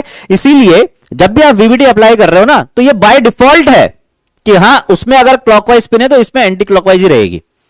ठीक है, वेरी गुड, अरे बहुत बढ़िया। क्लोरीन का 3p ऑर्बिटल पार्टिसिपेट करेगा, वेरी गुड। क्लोरीन का 3p, अगर फ्लोरीन का पूछता तो 2p ऑर्बिटल हो जाता, जैसे हाइड्रोजन के केस में ऐसा हो गया है ना। अच्छा, अगर अपन F2 मॉलिक्यूल देखते बेटा, F2 मॉलिक्यूल, तो इसमें क्या हो रहा है? फ्लोरीन के पास 7 इलेक्ट्रॉन है, दूसरे फ्लोरीन के पास भी 7 इलेक्ट्रॉन है, तो ये एक एक इलेक्ट्रॉन की शेयरिंग कर लेते हैं। अब ये शेयरिंग कैसे कर रहे हैं तो देख लेते हैं, आ जाओ। देखो फ्लोरीन का कॉन्फ़िगरेशन अगर मैं लिखूं तो फ्लोरीन का कॉन्फ़िगरेशन होता है 1s2 2s2 2p5। ये इसका वैलेंस शेल, सबसे बाहर वाला शेल हो गया। ठीक है, ये कंप्लीटली फिल्ड है, इसमें आपको एक हाफ फिल्ड एटॉमिक ऑर्बिटल नजर आएगा। देखो जरा, 5 इलेक्ट्रॉन क्या इसी तरीके से भरे जाएंगे? तो ये फ्लोरीन का 2p ऑर्बिटल है और ये रहा एक फ्लोरीन का हाफ फिल्ड एटॉमिक ऑर्बिटल।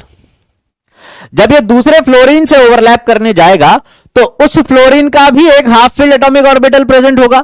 ये दोनों आपस में in half filled atomic orbitals की ओवरलैपिंग करा लेंगे। ओवरलैपिंग कराने के बाद एक बॉन्ड बन जाएगा। तो फ्लोरीन और फ्लोरीन के बीच में आपसे पूछा जाए कि ये जो कोवेलेंट बॉन्ड बन रहा है ये कौन से ऑर्बिटल्स की ओवरलैपिंग से बन रहा है? जैसे हाइड्रोजन के केस में आपने देखा, यहां पर कौन सी ओवरलैपिंग हो रही है बेटा? यहां पर कौन सी ओवरलैपिंग हो रही है? जल्दी बताओ। आपसे अगर पूछा जाए कि यहां पर कौन से ऑर्बिटल्स ओवरलैप कर रहे हैं तो आप क्या बोलोगे? भाई हाइड्रोजन का 1s, ये हाइड्रोजन का 1s, ये हाइड्रोजन का 1s और ये हाइड्रोजन का 1s, दोनों 1s 1s ओवरलैप कर रहे हैं, तो इसको हम बोलेंगे कि ये ss ऑर्बिटल्स की ओवरलैपिंग है, ये ss ओवरलैपिंग है। ऐसे ही फ्लोरीन के केस में अगर हम देख रहे हैं तो फ्लोरीन का 2p, इस फ्लोरीन का भी 2p, यानी कि ये 2p 2p ओवरलैपिंग हो रही है। कैसे होगी ओवरलैपिंग बेटा? p ऑर्बिटल का शेप बताओगे क्या? p ऑर्बिटल का शेप,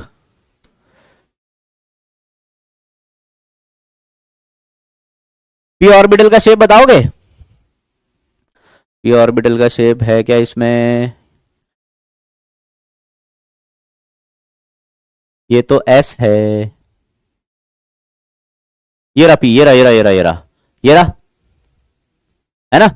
ये p ऑर्बिटल्स है, ये p ऑर्बिटल्स है। 3 प्रकार के होते हैं, px py और pz, है ना? ये d ऑर्बिटल्स आ गए अपने, ये आ गए d ऑर्बिटल्स। ठीक है, ये लो भेज दिए तुमको, है ना? तो बेटा p पी ऑर्बिटल, अभी अपन ने देखा पी ऑर्बिटल का शेप कैसा होता है, डबल शेप। तो सपोज 2p ऑर्बिटल है अपने पास, ठीक है। ये मैंने एक p ऑर्बिटल ले लिया इस तरीके से, ठीक है।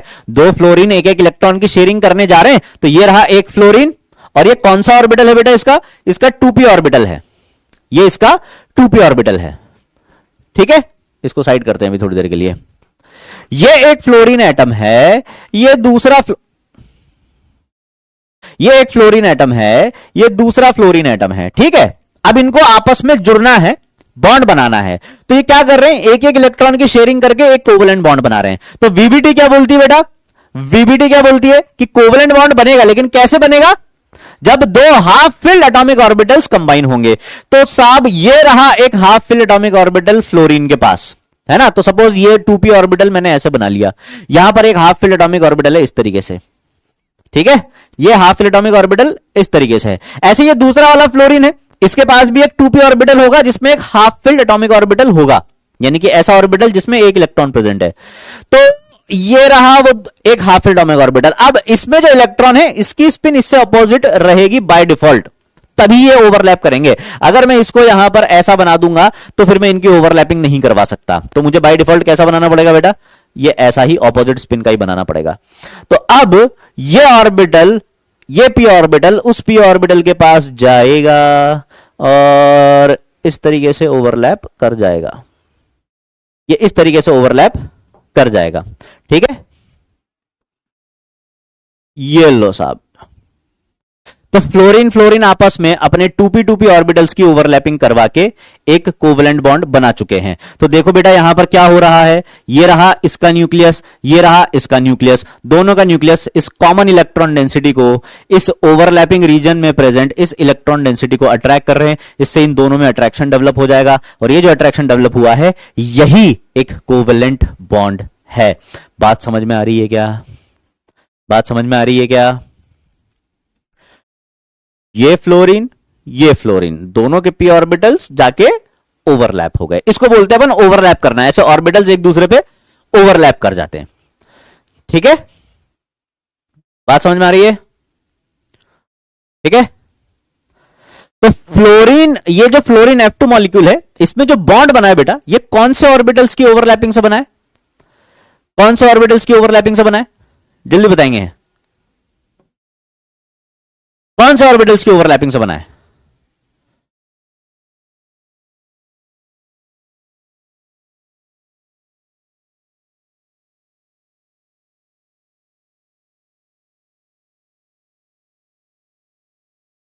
ये क्या हो रहा भाई, इसको ये कैसे झटके खा रहा है।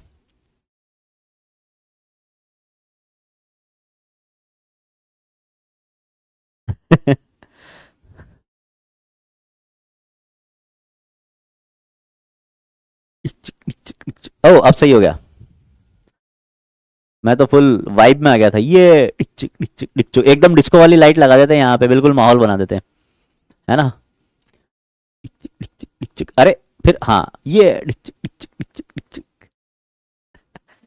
डी जेड स्क्वायर है बेटा, ये बहुत इंपॉर्टेंट ऑर्बिटल है, इसका शेप ध्यान रखना, ऐसा होता है डी जेड स्क्वायर। चलो हटाओ इसको, बहुत खेल लिए, इधर आओ, ठीक है बेटा, बात समझ में आ गई है ना। तो ये इस प्रकार से कोवलेंट बॉन्ड का फॉर्मेशन होता है, ठीक है। तो हमने ओवरलैपिंग देखा कि ओवरलैपिंग होती क्या है। अब इस तरीके से एक मॉलिक्यूल का जब फॉर्मेशन होगा तो वो कैसे होगा, अपन उसकी बात करते हैं ना। तो सबसे पहले अपन बात करेंगे बेटा, सबसे पहले अपन बात करेंगे टाइप्स ऑफ ओवरलैपिंग की। लिखो इधर, types of overlapping, types of overlapping की, टाइप्स ऑफ ओवरलैपिंग। सबसे पहला लिखेंगे हम इसमें, अभी अपन ने देखा था हाइड्रोजन और हाइड्रोजन के बीच में कौन सी ओवरलैपिंग हो रही थी बेटा,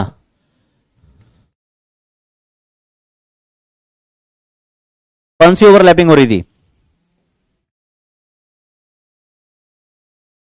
एसएस ओवरलैपिंग हो रही थी। या एक काम करता हूं ना यार, इसका तो मैं चित्र डाल के लाया था ना, कहां है, हाँ ये रहा, चलो बेटा ऊपर चलो,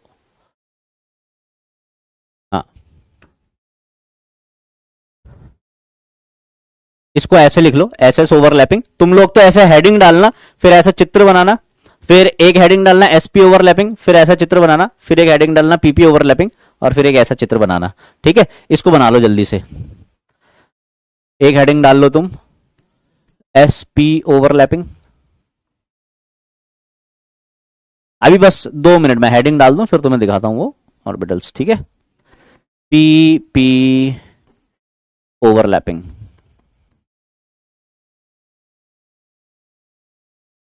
ठीक है, तो पहले तुम लिखना एस ओवरलैपिंग, फिर ऐसा चित्र बनाना, इसमें एग्जांपल लिख लेना बेटा H2 मॉलिक्यूल। ठीक है, H2 मॉलिक्यूल में आपने क्या देखा कि 2 s ऑर्बिटल ओवरलैप कर रहे थे, है ना, हाइड्रोजन हाइड्रोजन अपना 1s ऑर्बिटल ओवरलैप करवा रहे थे। फिर लिखना second sp overlapping. sp overlapping में आप क्या लिखेंगे, sp ओवरलैपिंग का एग्जांपल लिख लो बेटा HF अभी समझाते हैं आपको, HF में भी समझाते हैं कैसे ओवरलैपिंग हो रही है। ठीक है, HF हो गया, HCl हो गया, बहुत सारे एग्जांपल्स हैं। ऐसे PP ओवरलैपिंग लिखेंगे बेटा, इसमें एग्जांपल लिखेंगे F2Cl2, बहुत सारे एग्जांपल हैं ना, ऐसे ETC करके लिख देना। ठीक है,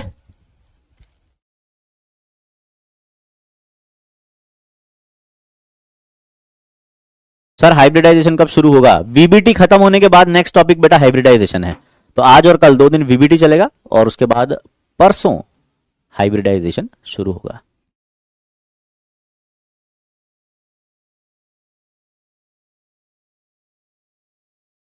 सर एक बार आग लगाने को बोलो, पहले अपन पढ़ लेते हैं, फिर अपन लास्ट में आग लगाएंगे।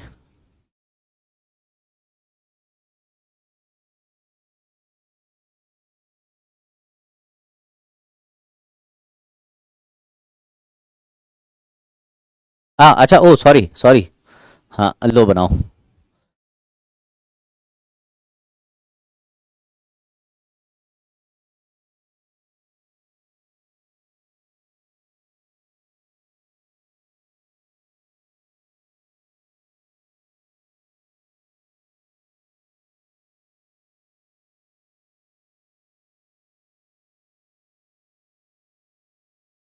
जल्दी से बना लो बेटा। हाँ मैं तब तक एक झपकी ले लेता हूं, मुझे उठा देना, ठीक है, आवाज लगा देना तुम लोग, उठा देना, ठीक है। बेटा कोवेलेंट बॉन्ड कैसे बनेगा एटॉमिक ऑर्बिटल्स की ओवरलैपिंग से, क्या ये तुम्हें समझ में आया? क्या थोड़ा सा विजुअलाइज कर पाए तुम चीजों को कि कैसे एक कोवेलेंट बॉन्ड बनता होगा?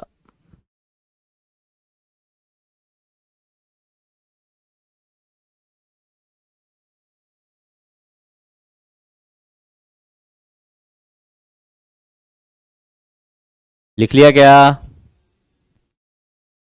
अरे बेटा लिख लिया क्या? बोलो भाई, बोल क्यों नहीं रहे तुम लोग? लिख लिया? हाँ भाई, चलो इतना लिख लिया। तो हमने देखा बेटा SS overlapping, SP overlapping, PP overlapping. ठीक है, ऐसे PD ओवरलैपिंग भी होती है, DD ओवरलैपिंग भी होती है, उसके बारे में अपन अगले लेक्चर बात करेंगे। लेकिन अभी फिलहाल जो हम बात करने वाले हैं वो जैसे जो अभी तक मॉलिक्यूल हमने बनते हुए देखे हैं उन्हीं पर बात करेंगे। जैसे कि अभी अपन ने जैसे HF की बात करी बेटा, इधर देखो HF मॉलिक्यूल, HF मॉलिक्यूल में आप मुझे बताओ कौन कौन से ऑर्बिटल्स ओवरलैप कर रहे हैं और कौन से प्रकार की ओवरलैपिंग इसमें प्रेजेंट है, जल्दी बताओ, जल्दी बताएंगे बेटा, जल्दी जल्दी जल्दी।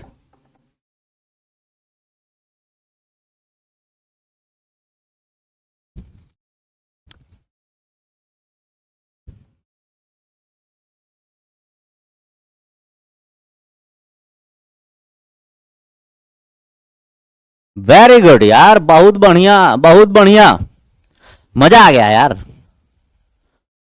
अरे एक नंबर, मजा ही आ गया। देखो बेटा इसमें हाइड्रोजन और फ्लोरीन आपस में जुड़े हुए हैं। अगर मैं हाइड्रोजन का कॉन्फ़िगरेशन लिखता हूं तो वो है 1s1 और मैं फ्लोरीन का कॉन्फ़िगरेशन लिखता हूं तो वो आ जाता है 1s2 2s2 2p। अपने घुटनों पर जोर मत डालो, मैं लिख दूंगा, ठीक है।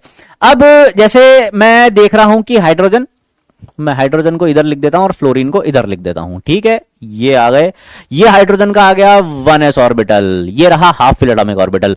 ये फ्लोरीन का आ गया 2p ऑर्बिटल, ये 2p ऑर्बिटल्स आ गए। अब इसमें अपन स्पिन उसकी ऑपोजिट बना देते हैं, ठीक है। अब अगर हाइड्रोजन और फ्लोरीन आपस में जुड़ेंगे तो फ्लोरीन का एक 2p ऑर्बिटल कौन सा वाला, ये वाला जो हाफ फिल्ड एटॉमिक ऑर्बिटल है, वो ऑर्बिटल जाके ओवरलैप करेगा, ये ऑर्बिटल ओवरलैप करेगा किसके साथ, इसके साथ। आज ओवरलैपिंग नहीं, तहल का ओवरलैपिंग सिखाऊंगा तुमको। देखो देखो, अब ये ऑर्बिटल जाएगा बेटा, ये ऑर्बिटल जाएगा, इस गोले को हटाओ पहले तो, हट जा भाई। ये ऑर्बिटल जाएगा, उसके साथ ओवरलैपिंग करेगा, ये हाइड्रोजन गया इससे ओवरलैप करने, ठीक है, और इससे जाके ओवरलैपिंग कर लेगा और इन दोनों के बीच में ओवरलैपिंग हो जाएगी और एक बॉन्ड बन जाएगा। तो ये कौन सा ऑर्बिटल था बेटा, हाइड्रोजन का 1s, ये कौन सा है, फ्लोरीन का 2p। तो किन ऑर्बिटल्स के बीच में ओवरलैपिंग हो रही है, 1s और 2p ऑर्बिटल्स के बीच में। यानी कि यहां पर HF बॉन्ड जो बन रहा है, इसमें हाइड्रोजन का 1s और फ्लोरीन का 2p, यानी कि sp ओवरलैपिंग हो रही है। और sp में भी अगर प्रिसाइसली बात करें तो s कौन सा, हाइड्रोजन का 1s, p कौन सा, फ्लोरीन का 2p। तो 1s 2p ओवरलैपिंग हो रही है, कौन सी, 1s 2p ओवरलैपिंग। तो क्या आप मुझे बता सकते हो HCl में कौन सी वाली ओवरलैपिंग है, इधर देखना जरा, HCl में कौन सी वाली ओवरलैपिंग होगी। आप सीधे बता दोगे क्या, जब HF की तुम्हें बता दो HCl की तो बता ही दोगे ना। और अगर HCl की बता दोगे तो HBr की तुम्हें बताने से कोई नहीं रोक सकता, और अगर HBr की भी बता दी तो अब HI की तो तुम बता ही दोगे। जल्दी से बता दो बेटा, जल्दी से।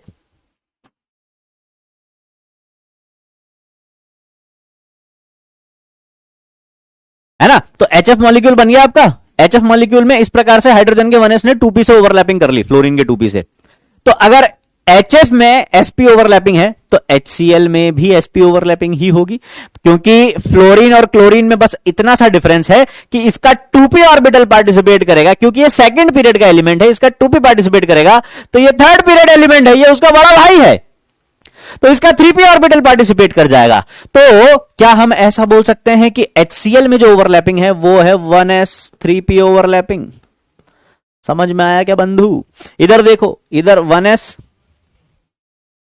इधर अभी रॉन्ग चिल्लाने लग जाओगे तुम लोग, उससे पहले ही चेंज कर देता हूं। ये लो, ये देखो आ ही गए ना बीच में है ना। तो ये कौन सी होगी बेटा, 1s 3p तो हो ही गई थी, है ना। क्लोरीन है थर्ड पीरियड का तो उसका 3p, ये फोर्थ पीरियड का है तो इसका 4p पार्टिसिपेट कर जाएगा, तो बेटा 1s 4p, और HI में 1s 5p ओवरलैपिंग। बात समझ में आ रही क्या, है ना। HF, HCl, HBr, HI, इन सभी में कौन कौन सी ओवरलैपिंग हो रही है ये आपने पता लगा लिया, ठीक है। ठीक है ना। ऐसे ही अब हम और दूसरे मॉलिक्यूल्स की बात करेंगे, और दूसरे पॉली एटॉमिक मॉलिक्यूल्स की बात करेंगे, कैसे NH3 बन रहा होगा। आ जाओ देखो,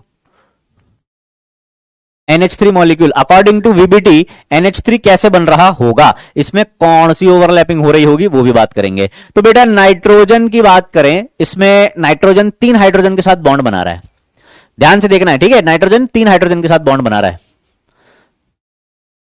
ठीक। तो नाइट्रोजन का कॉन्फ़िगरेशन क्या है, 1s2 2s2 2p3, 1s2 2s2 2p3, ये रहा 2p नाइट्रोजन का। इसमें कितने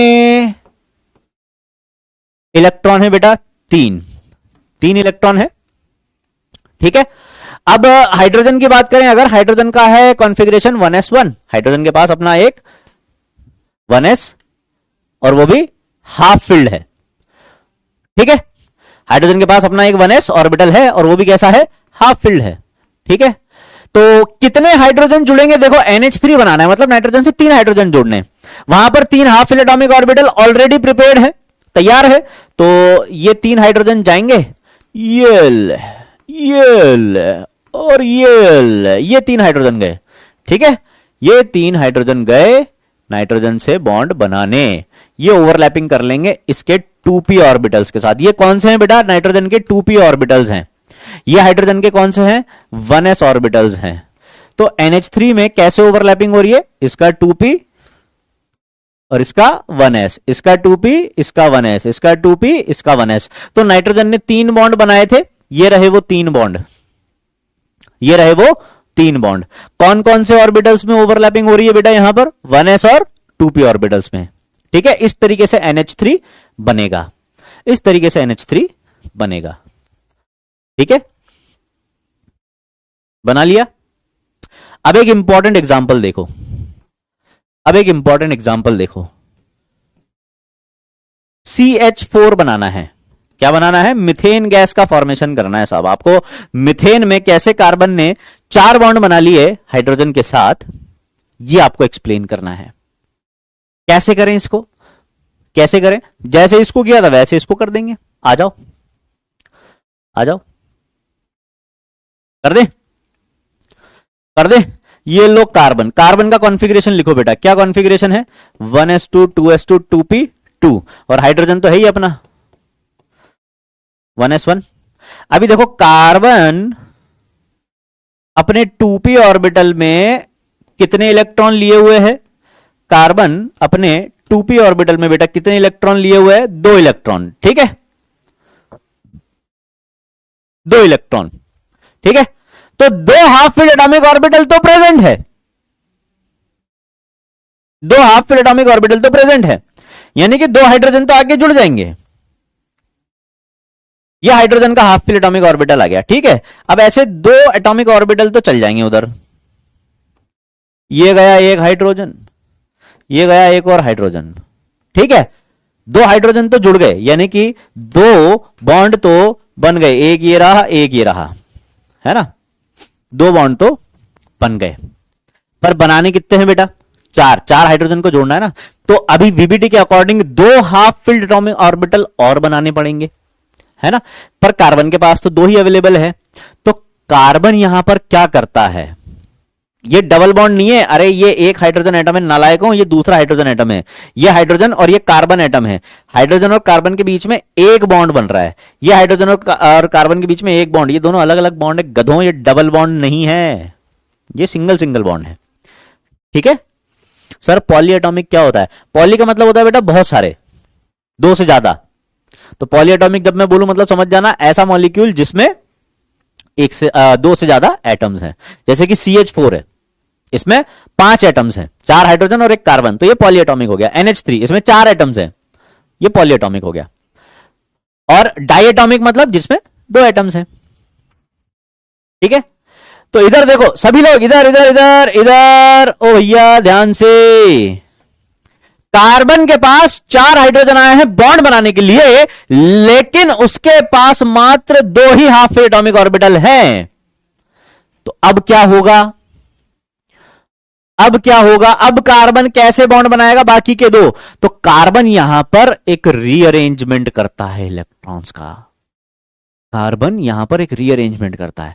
कार्बन क्या करता है, कार्बन अपने ये जो 2s, ये है कार्बन का, कैसे लिख दूं मैं, यहां लिख दूं क्या 2s, और यहां लिख देता हूं मैं 2p। कार्बन का जो 2s ऑर्बिटल है, कार्बन अपने 2s ऑर्बिटल में देखो 2 इलेक्ट्रॉन है, यहां से एक इलेक्ट्रॉन को कहता है कि बेटा थोड़ी देर के लिए बाहर चले जाओ। मतलब बात कुछ ऐसी है कि घर पे आ रहे मेहमान, और मेहमान भी कौन आ रहे हैं, आ रहे हैं फूफा जी। कौन आ रहे बेटा, फूफा जी। अब फूफा जी आ रहे हैं और बुआ आ रही है और फूफा जी आ रहे हैं, तो सम्मान बहुत जरूरी है, क्योंकि नहीं किया अगर तो फूफा जी हो जाते हैं बहुत जल्दी नाराज। तो फूफा जी आ रहे थे और बुआ और फूफा के लिए बाकी 2 मेहमानों को तो हमने कमरा अलॉट कर दिया, पर बुआ और फूफा की अगर अपन बात करें तो उनको चाहिए एक एक कमरा अलग अलग। ठीक है, और एक ही कमरा अवेलेबल है। अब अपन उनको कह रहे हैं कि दोनों एक साथ रह लो, तो उनने मना कर दिया, हम नहीं रहेंगे, हमें चाहिए अलग अलग, एक कमरा ये लेगी, एक कमरा मैं लूंगा। फूफा जी ने बोल दिया वरना तुम्हारे लड़के की शादी कैंसिल, शादी नहीं होने देंगे। ठीक है, तो अब फूफा जी आ गए और फूफा जी ने जैसे देखा कि कमरा एक ही है, फूफा जी हो गए नाराज। क्या करें, घर में होगा कलेश, क्या होगा, कलेश होगा। ऑब्वियस सी बात है, कभी शादी के माहौल में तुम लोग गए होंगे तो तुम रिलेट कर पाओगे, है ना। और ऐसी अव्यवस्थाएं शादियों में चलती रहती है, लेकिन क्या कभी शादी रुकती है, नहीं, रुक ही नहीं सकती शादी, शादी कैसे रुक सकती है? तो कुछ ना कुछ अरेंजमेंट तो किया जाएगा। तो अब क्या करेंगे हम? अब हम क्या करेंगे? अब हम यहां पर कुछ रीअरेंजमेंट करेंगे। ये जो रूम था ये बच्चों का रूम था, अपने घर के ही बच्चे थे, दोनों एक ही रूम में रह रहे थे। क्या बोल दिया कि बेटा एक काम कर ले, है ना, ये है चुन्नू और ये है मुन्नू। तो चुन्नू मुन्नू को समझाया कि बेटा बुआ फूफा जी आए, बड़े लोग आए हैं, है ना, तो तुम्हें क्या करना पड़ेगा, तुम में से एक जो है दूसरे कमरे में चल जाओ फूफा जी के साथ, और एक यहां पर सो जाना बुआ जी के साथ। ठीक है, ऐसा कर दिया मामला। तो समझा बुझा के, अब चुन्नू मुन्नू अपने घर के ही है भाई, घर की शादी है तो चुन्नू मुन्नू को समझना भी पड़ेगा। तो क्या कर दिया, 2s में जो 2 इलेक्ट्रॉन प्रेजेंट थे उसमें से एक को उठा के कर दिया कहां, 2p में शिफ्ट। यानी कि एक इलेक्ट्रॉन को 2s से एक्साइट करके हम कहां ले आए बेटा, 2p में ले आए। क्या कर दिया हमने, एक्साइट कर दिया इलेक्ट्रॉन को 2s से 2p में। अब इलेक्ट्रॉन एक्साइट होकर अगर 2p में चला गया तो इधर से एक इलेक्ट्रॉन खाली हो गया, वो इलेक्ट्रॉन कहां चला गया बेटा वो इलेक्ट्रॉन इधर चला गया। वो इलेक्ट्रॉन अगर इधर चला गया तो अब क्या होगा, इधर एक जगह खाली, इधर एक जगह खाली। जल्दी से भागे भागे जाओ, फूफा जी को बुला के लाओ। ये लो फूफा जी जगह हो गई, आप आराम से इस कमरे में अपना स्टे रखो, और बुआ फूफा जी से ज्यादा लड़ने की जरूरत नहीं है, आप इस कमरे में अपना स्टे रखो। ये लो साहब, 4 बॉन्ड्स का अरेंजमेंट हो गया, 4 बॉन्ड्स का अरेंजमेंट हो गया। तो यहां पर कार्बन को 4 बॉन्ड बनाने के लिए अपने आप को एक बार एक्साइट करना पड़ा। 2s से 2p में इलेक्ट्रॉन को एक्साइट करवाया हमने, इसे हम बोलते हैं कार्बन की एक्साइटेड स्टेट। देखो यहां पर कार्बन का कॉन्फ़िगरेशन क्या बन गया बेटा, ध्यान से देखोगे ना तो 2s में 1 इलेक्ट्रॉन नजर आएगा और 2p में 3 इलेक्ट्रॉन नजर आएंगे। तो ये जो कॉन्फ़िगरेशन नजर आ रहा है ना, ये कार्बन की ग्राउंड स्टेट है, जिसमें कार्बन जनरली मिलता है अपने को, एलिमेंटल स्टेट जिसको बोलते हैं अपन। और यहां पर जो कॉन्फ़िगरेशन आपको नजर आ रहा है, यहां पर जो कॉन्फ़िगरेशन आपको नजर आ रहा है, ये कॉन्फ़िगरेशन कार्बन का क्या बन गया, हमने 2s में से एक इलेक्ट्रॉन को एक्साइट करके 2p में पहुंचा दिया, तो 2s में बचा 1 और 2p में आ गए 3। यानी कि ये कार्बन का एक्साइटेड स्टेट कॉन्फ़िगरेशन बन गया। इसको अपन ऐसे कार्बन पे स्टार लगा के रिप्रेजेंट करते हैं। और कार्बन को बेटा अपन ने कितनी बार एक्साइट करा है, एक बार एक्साइट करा है। इसको हम बोलते हैं फर्स्ट एक्साइटेड स्टेट। क्या बोलेंगे बेटा, फर्स्ट एक्साइटेड स्टेट। तो जरूरी नहीं है हमेशा ग्राउंड स्टेट में ही हमेशा एटम बॉन्ड बनाए, एक्साइटेड स्टेट में भी वो बॉन्ड बनाते हैं। डिपेंड करता है कि कितने हाफ फिल्ड एटॉमिक ऑर्बिटल्स चाहिए। ठीक है, तो डिपेंडिंग ऑन द सिचुएशन, कितने बुआ जी कितने फूफा जी आ रहे हैं, उनके अकॉर्डिंग एक्साइटेशन होता है। मतलब कितने हाफ फिल्ड एटॉमिक ऑर्बिटल्स चाहिए, उसके अकॉर्डिंग, कितने हाफ फिल्ड एटॉमिक ऑर्बिटल्स चाहिए उसके अकॉर्डिंग एक्साइटेशन करवाया जाता है, और फिर टर्मिनल एटम्स को अटैच किया जाता है। ठीक है,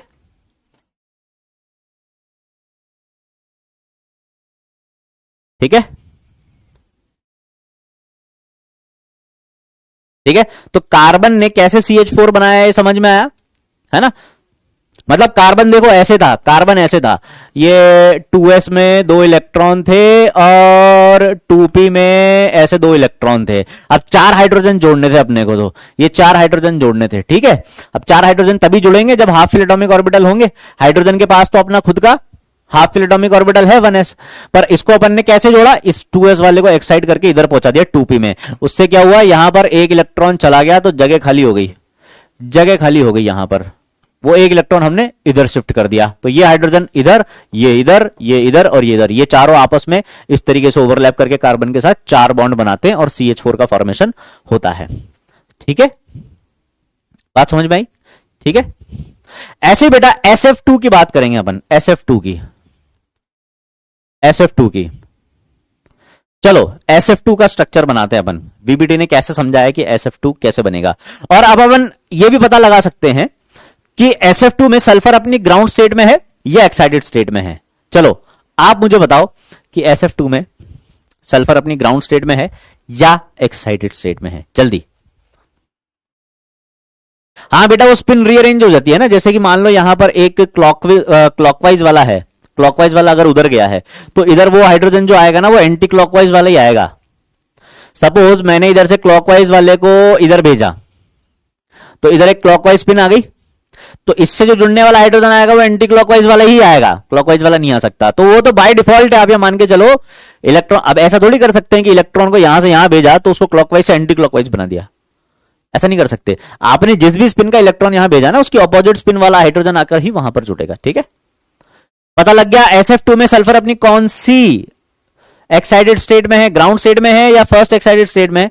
तो ये ग्राउंड स्टेट में है। कैसे पता लगा? हमने सल्फर का कॉन्फ़िगरेशन लिखा बेटा। सल्फर का कॉन्फ़िगरेशन क्या होता है? 1s2 2s2। ऐसे क्यों लिख रहा हूं मैं, छोटा वाला लिखेंगे ना अब तो अपन ऐसे, neon 3s2 3p4, 3s2 3p4, ठीक है। ये आ गया अपना 3p, ये आ गया अपना 3p, ठीक है। ये इसमें आ गए 4 इलेक्ट्रॉन। अपने को क्या करना है? 2 सल्फर 2 फ्लोरीन जोड़ने। तो फ्लोरीन एक सिंगल बॉन्ड से जुड़ता है, मतलब फ्लोरीन को 1 इलेक्ट्रॉन की शेयरिंग करनी है, एक सिंगल बॉन्ड बनाना है सल्फर के साथ। तो 2 फ्लोरीन को 2 बॉन्ड बनाने, तो अपने को 2 हाफ फिल एटॉमिक ऑर्बिटल चाहिए। और फ्लोरीन का कॉन्फ़िगरेशन क्या है बेटा? 1s2 2s2 2p5। फ्लोरीन का कॉन्फ़िगरेशन क्या है? 2p5। ये इस तरीके से है ना, उसकी स्पिन ऐसी है तो अपन इसकी ऐसे बना देते हैं, ठीक है। ये अपनी इस ऑर्बिटल की ओवरलैपिंग किससे करा लेगा? एक फ्लोरीन इससे करा लेगा, एक फ्लोरीन इससे करा लेगा। तो मैं सीधे फ्लोरीन ही लिख देता हूं यहां पर। एक फ्लोरीन ऐसे जुड़ गया और एक फ्लोरीन ऐसे जुड़ गया, ठीक है बेटा। SF2 में क्या अपने को इलेक्ट्रॉन एक्साइट करवाने की जरूरत पड़ी? कोई जरूरत नहीं पड़ी, क्योंकि 2 ही ऑर्बिटल्स चाहिए थे। 2 ऑर्बिटल्स जुड़ गए, बॉन्ड बन गया। 2 ऑर्बिटल्स जुड़ गए, बॉन्ड बन गया, ठीक है। तो यहां पर सल्फर अपनी ग्राउंड स्टेट में है, सल्फर अपनी ग्राउंड स्टेट में है।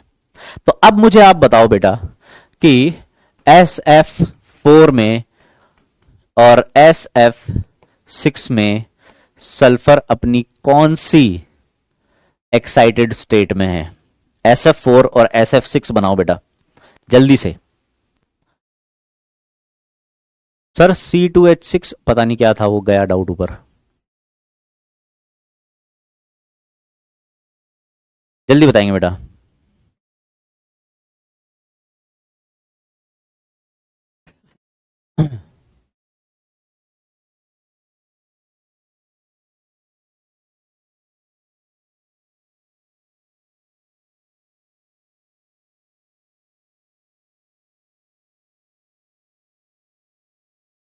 वेरी गुड, बहुत अच्छे, बहुत बढ़िया।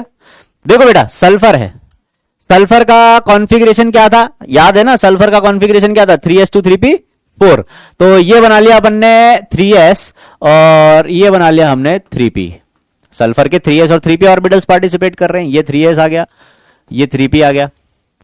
कितने फ्लोरीन जोड़ने बेटा? 4 फ्लोरीन जोड़ने हैं, 4 बॉन्ड बनाने सल्फर को। कितने बॉन्ड बनाने? 4। कितने एटॉमिक ऑर्बिटल्स की जरूरत पड़ेगी? कितने एटॉमिक ऑर्बिटल्स की जरूरत पड़ेगी? 4। तो 2 तो अवेलेबल हैं, ये रहा 2, SF2 तो बन गया, पर अभी 2 फ्लोरीन और जोड़ने बेटा। पर अब हाफ फिल एटॉमिक ऑर्बिटल कहीं भी नजर नहीं आ रहा, हाफ फिल एटॉमिक ऑर्बिटल कहीं भी नजर नहीं आ रहा। तो अब क्या करना पड़ेगा? इलेक्ट्रॉन्स को एक्साइट करवाना पड़ेगा, इलेक्ट्रॉन्स को एक्साइट करवा के हाफ फिल एटॉमिक ऑर्बिटल बनाना पड़ेगा। बुआ जी फूफा जी आ चुके हैं, कमरे भरे हुए हैं, अब जगह नहीं है। अगर फूफा जी को दिख गया कि जगह नहीं है तो लफड़ा हो जाएगा। उनके आने से पहले ही जगह करवानी पड़ेगी।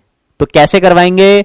चुन्नू मुन्नू बेटा तू तो समझदार है, ऐसा कर बाहर वाले रूम में सो जा। हाँ, तो बेचारा चुन्नू बेचारा मुन्नू, क्या आगे कोई खाली रूम्स अवेलेबल हैं? यानी कि आगे क्या कोई खाली ऑर्बिटल्स अवेलेबल है? तो ये सल्फर है, ये थर्ड पीरियड का एलिमेंट है। 3s और 3p के साथ वेकेंट 3d ऑर्बिटल्स इसमें अवेलेबल हैं, वेकेंट 3d ऑर्बिटल्स इसमें अवेलेबल हैं। तो ये जो 3p का एक इलेक्ट्रॉन पेयर है, पहले इसको हम एक्साइट करवा देंगे, इसको एक्साइट करवा देंगे तो एक इलेक्ट्रॉन यहां से यहां चला जाएगा, इधर से एक इलेक्ट्रॉन गायब कर देते हैं। अरे जाना भाई, हाँ ठीक है। यहां से एक इलेक्ट्रॉन एक्साइट करवा के हमने यहां पर भेज दिया 3d में, ठीक है। तो ये एक इलेक्ट्रॉन इधर आ गया। अब देखना जरा बेटा, 4 हाफ फिल एटॉमिक ऑर्बिटल तैयार हो गए क्या? चार हाफ फिल्ड एटॉमिक ऑर्बिटल तैयार हो गए, तो एक फ्लोरीन इधर जुड़ जाएगा, एक फ्लोरीन इधर जुड़ जाएगा, दो इधर जुड़ जाएंगे, चार फ्लोरीन जुड़ गए, SF4 बन गया। मतलब शादी नहीं रुकेगी, शादी हो जाएगी। अगर फूफा जी देख लेते तो बवाल हो जाता। तो हमने शादी टूटने से बचा ली है। Why not 4s? बेटा पहले इसकी एनर्जी ज्यादा है ना, ये कमरा बाहर है, तो पहले इसके बच्चों को बाहर भेजना आसान रहेगा। इसकी एनर्जी ज्यादा है तो इसको एक्साइट करना आसान होगा, क्योंकि इन दोनों के बीच में एनर्जी डिफरेंस कम है, कम एनर्जी देनी पड़ेगी, कम एफर्ट्स लगाने पड़ेंगे इसको यहां से यहां भेजने में। ये तो अंदर वाला कमरा है, यहां से उठा के बाहर भेजना मुश्किल है, उसमें ज्यादा एनर्जी लगेगी। 3s से 3d में एक्साइट करने में ज्यादा एनर्जी लगेगी, अभी वो भी करवाएंगे, रुको। तो बेटा यहां पे सल्फर को अपन ने एक बार एक्साइट किया, यानी कि SF4 में सल्फर अपनी फर्स्ट एक्साइटेड स्टेट में प्रेजेंट है। कौन सी एक्साइटेड स्टेट में बेटा? फर्स्ट एक्साइटेड स्टेट में, फर्स्ट एक्साइटेड स्टेट में। ऐसे SF6 अगर बनाना है, SF6 अगर बनाना है तो ये रहा आपके पास सल्फर का 3s, ये रहा सल्फर का 3p, सल्फर का 3s और सल्फर का 3p। अभी ग्राउंड स्टेट में ये कुछ इस तरीके से भरे हुए हैं। कितने सल्फर कितने फ्लोरीन जोड़ने बेटा? 6। कितने फ्लोरीन जोड़ने हैं? 6। यानी कि कितने बॉन्ड बनेंगे? 6। यानी कि कितने हाफ फिल्ड एटॉमिक ऑर्बिटल्स चाहिए? कितने हाफ फिल्ड एटॉमिक ऑर्बिटल्स चाहिए? 6। अभी कितने अवेलेबल हैं? 2। ग्राउंड स्टेट में सल्फर 2 ही एटॉमिक ऑर्बिटल रखता है, तो अब क्या करना पड़ेगा? एक्साइट करवाना पड़ेगा सल्फर को। एक्साइट करवाने के लिए आगे जगह है क्या? जगह है। तो जगह है अगर, तो इसको यहां पहुंचा दो और इसको यहां से यहां पहुंचा दो, ठीक है। तो आपने इसको अगर यहां से यहां पहुंचा दिया तो आपके पास क्या बचा? इधर से एक इलेक्ट्रॉन गया उधर, इधर से एक इलेक्ट्रॉन गया उधर, तो एक इलेक्ट्रॉन इधर डाल दिया आपने, एक इलेक्ट्रॉन इधर डाल दिया। देखो जरा 6 हाफ फिल एटॉमिक ऑर्बिटल तैयार हो गए क्या? 6 हाफ फिल एटॉमिक ऑर्बिटल तैयार हो गए। यानी कि सल्फर को अगर 6 बॉन्ड बनाने तो उसे अपने आप को कितनी बार एक्साइट करवाना पड़ेगा? 2 बार एक्साइट। पहली बार 3p से गया, दूसरी बार 3s से गया, तो 2 बार एक्साइट करवाया, इसलिए यहां पर सल्फर अपनी सेकेंड एक्साइटेड स्टेट में प्रेजेंट है। किसमें प्रेजेंट है बेटा? सल्फर अपनी सेकेंड एक्साइटेड स्टेट में प्रेजेंट है। यानी कि सल्फर का फर्स्ट एक्साइटेड स्टेट में कॉन्फ़िगरेशन क्या बन जाएगा? 3s2 3p3 3d1। सल्फर का सेकंड एक्साइटेड स्टेट में कॉन्फ़िगरेशन क्या बन जाएगा? 3s1 3p3 3d2। ठीक है, एक एक इलेक्ट्रॉन सब में आ गया।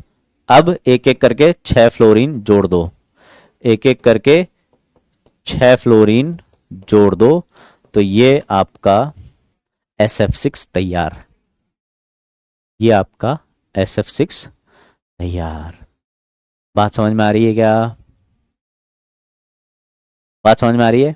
तो इस तरीके से वैलेंस बॉन्ड थ्योरी ने यह बताया कि अगर कोई कोवेलेंट मॉलिक्यूल बन रहा है तो मॉलिक्यूल्स में जो कोवेलेंट बॉन्ड बनते हैं एटम्स के बीच में वो किस तरीके से बनते हैं। ठीक है, इस तरीके से ये बनते हैं। अब ये बॉन्ड किस प्रकार का होगा? है तो कोवेलेंट बॉन्ड, पर कोवेलेंट बॉन्ड भी अलग अलग प्रकार के होते हैं, वो अपन आज नहीं देखेंगे, वो अपन कल देखेंगे। टाइप्स ऑफ कोवेलेंट बॉन्ड अपन कल पढ़ेंगे। अभी क्या टाइम हो गया? 48 हो गया, मतलब हाँ ऑलमोस्ट टाइम हो ही गया। चलो खत्म करते हैं आज की क्लास को। मैं तुम्हें होमवर्क देता हूं, मैं तुम्हें होमवर्क देता हूं, उसके बाद अपन इसको खत्म करते हैं। तुम्हें बताना है बेटा कि ICl3 रहना, तुम्हारे घुटने चल जाएंगे, छोड़ो। तुम देखो ClF3 में मुझे बताना कि कितने, कौन सी एक्साइटेड स्टेट में होगा अपना Cl, और ऐसे बेटा IF5 में बताना और IF7 में बताना मुझे, ठीक है, कि कौन सी एक्साइटेड स्टेट में है अपना आयोडीन। करके देखना, अगर हो जाता है तो ठीक है, नहीं तो मैं आपको इसका सॉल्यूशन भी अलग से दे दूंगा, है ना। लास्ट कोई अपने लास्ट लेक्चर का कोई सा होमवर्क का सॉल्यूशन तो नहीं बच रहा था ना, फॉर्मल चार्ज वाला?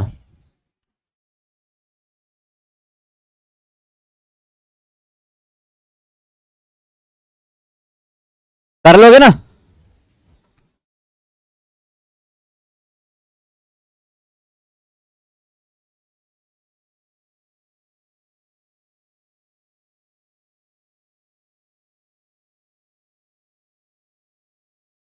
तो इस तरीके से वीबीटी ने अपने को ये बताया था कि कैसे कोवेलेंट बॉन्ड का फॉर्मेशन होता है। अभी खत्म, अभी तो आधी हुई है वीबीटी, अभी और भी कई चीजें बच रही है इसमें, है ना।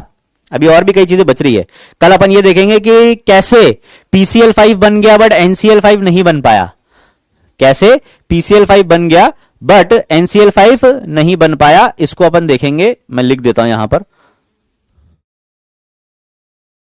PCl5 exist but NCl5 does not। इसको भी अपन समझेंगे कि PCl5 तो बन गया था बट NCl5 क्यों नहीं बनता। ठीक है, चलो तो फिर मिलेंगे अगले लेक्चर में। तब तक के लिए आज का लेक्चर बेटा रिवाइज जरूर कर लेना। आज और कल के जो लेक्चर रहेंगे ना, ये बहुत इंपॉर्टेंट रहने वाले हैं तुम्हारे लिए। अगर ये तुमने रिवाइज नहीं किए ना, तुम्हारा बेसिक वीक ही रह जाएगा। ठीक है, ठीक है। वीसी, वीसी, यार वीसी क्या करोगे तुम लोग वीसी करके यार, किसको करनी है वीसी बताओ।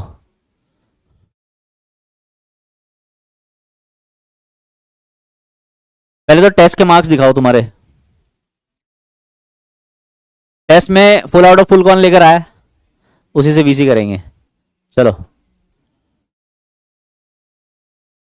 लीडर बोर्ड में जाके वीसी करें, रुक जाओ फिर लीडर बोर्ड में जाके वीसी कर लेते हैं। कहाँ है भैया हमारा लीडर बोर्ड, ये रहा लीडर बोर्ड। चलो भाई आ जाओ, आओ वीडियो कनेक्ट करते हैं। यशवर्धन, यशवर्धन से भी कर लेते हैं। चलो यशवर्धन ने भी बहुत सही जवाब दिए हैं यार, एक एक सेकंड में जवाब दिए तुमने, क्या बात है।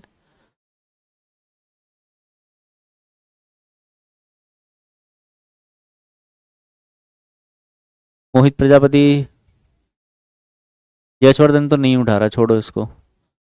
और नहीं वो तो इसका था, अरे यशवर्धन, यशवर्धन गया क्या, ये भी गया क्या, ये भी गया क्या।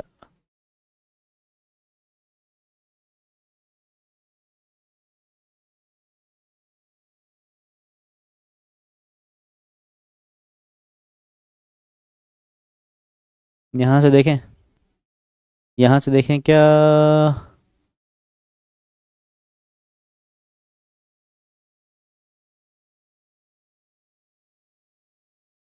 इसको लिया जाए भैया वीसी में।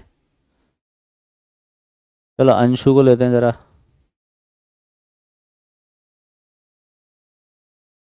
एक्चुअली आज है ना सेटअप है नहीं वीसी के लिए, करके देख लेते हैं, अगर हो जाती है तो ठीक है, नहीं तो कल मैं ऑलरेडी सेटअप करवा के रखूंगा वीसी का, अगले लेक्चर में वीसी कर लेंगे, टेंशन नॉट यार।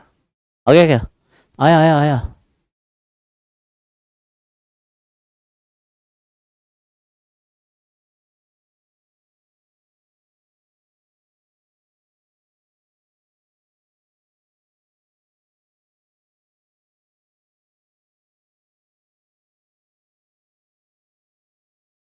छोड़ो, आज रहने दो, कल करेंगे।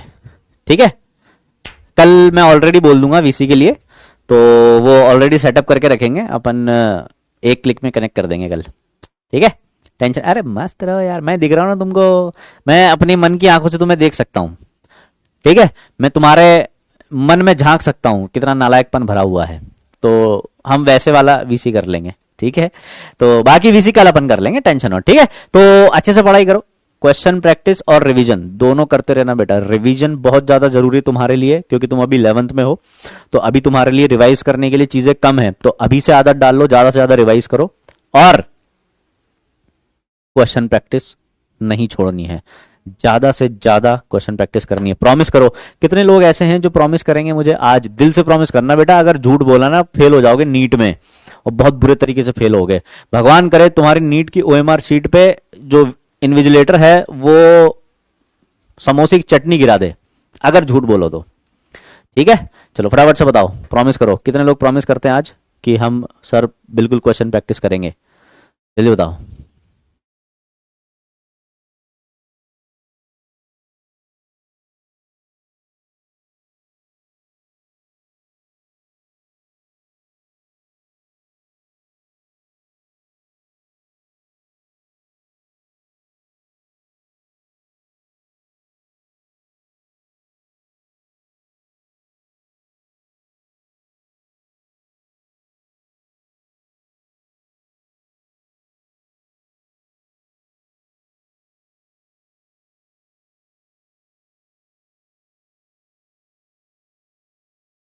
तो 14% लोग ऐसे हैं जिनकी ओएमआर पे चटनी गिरने वाली है। ठीक है, चलो बेटा, तो मिलते हैं अगले लेक्चर में। तब तक के लिए धन्यवाद। जय हिंद, जय भारत, वंदे मातरम, कीप प्रैक्टिसिंग।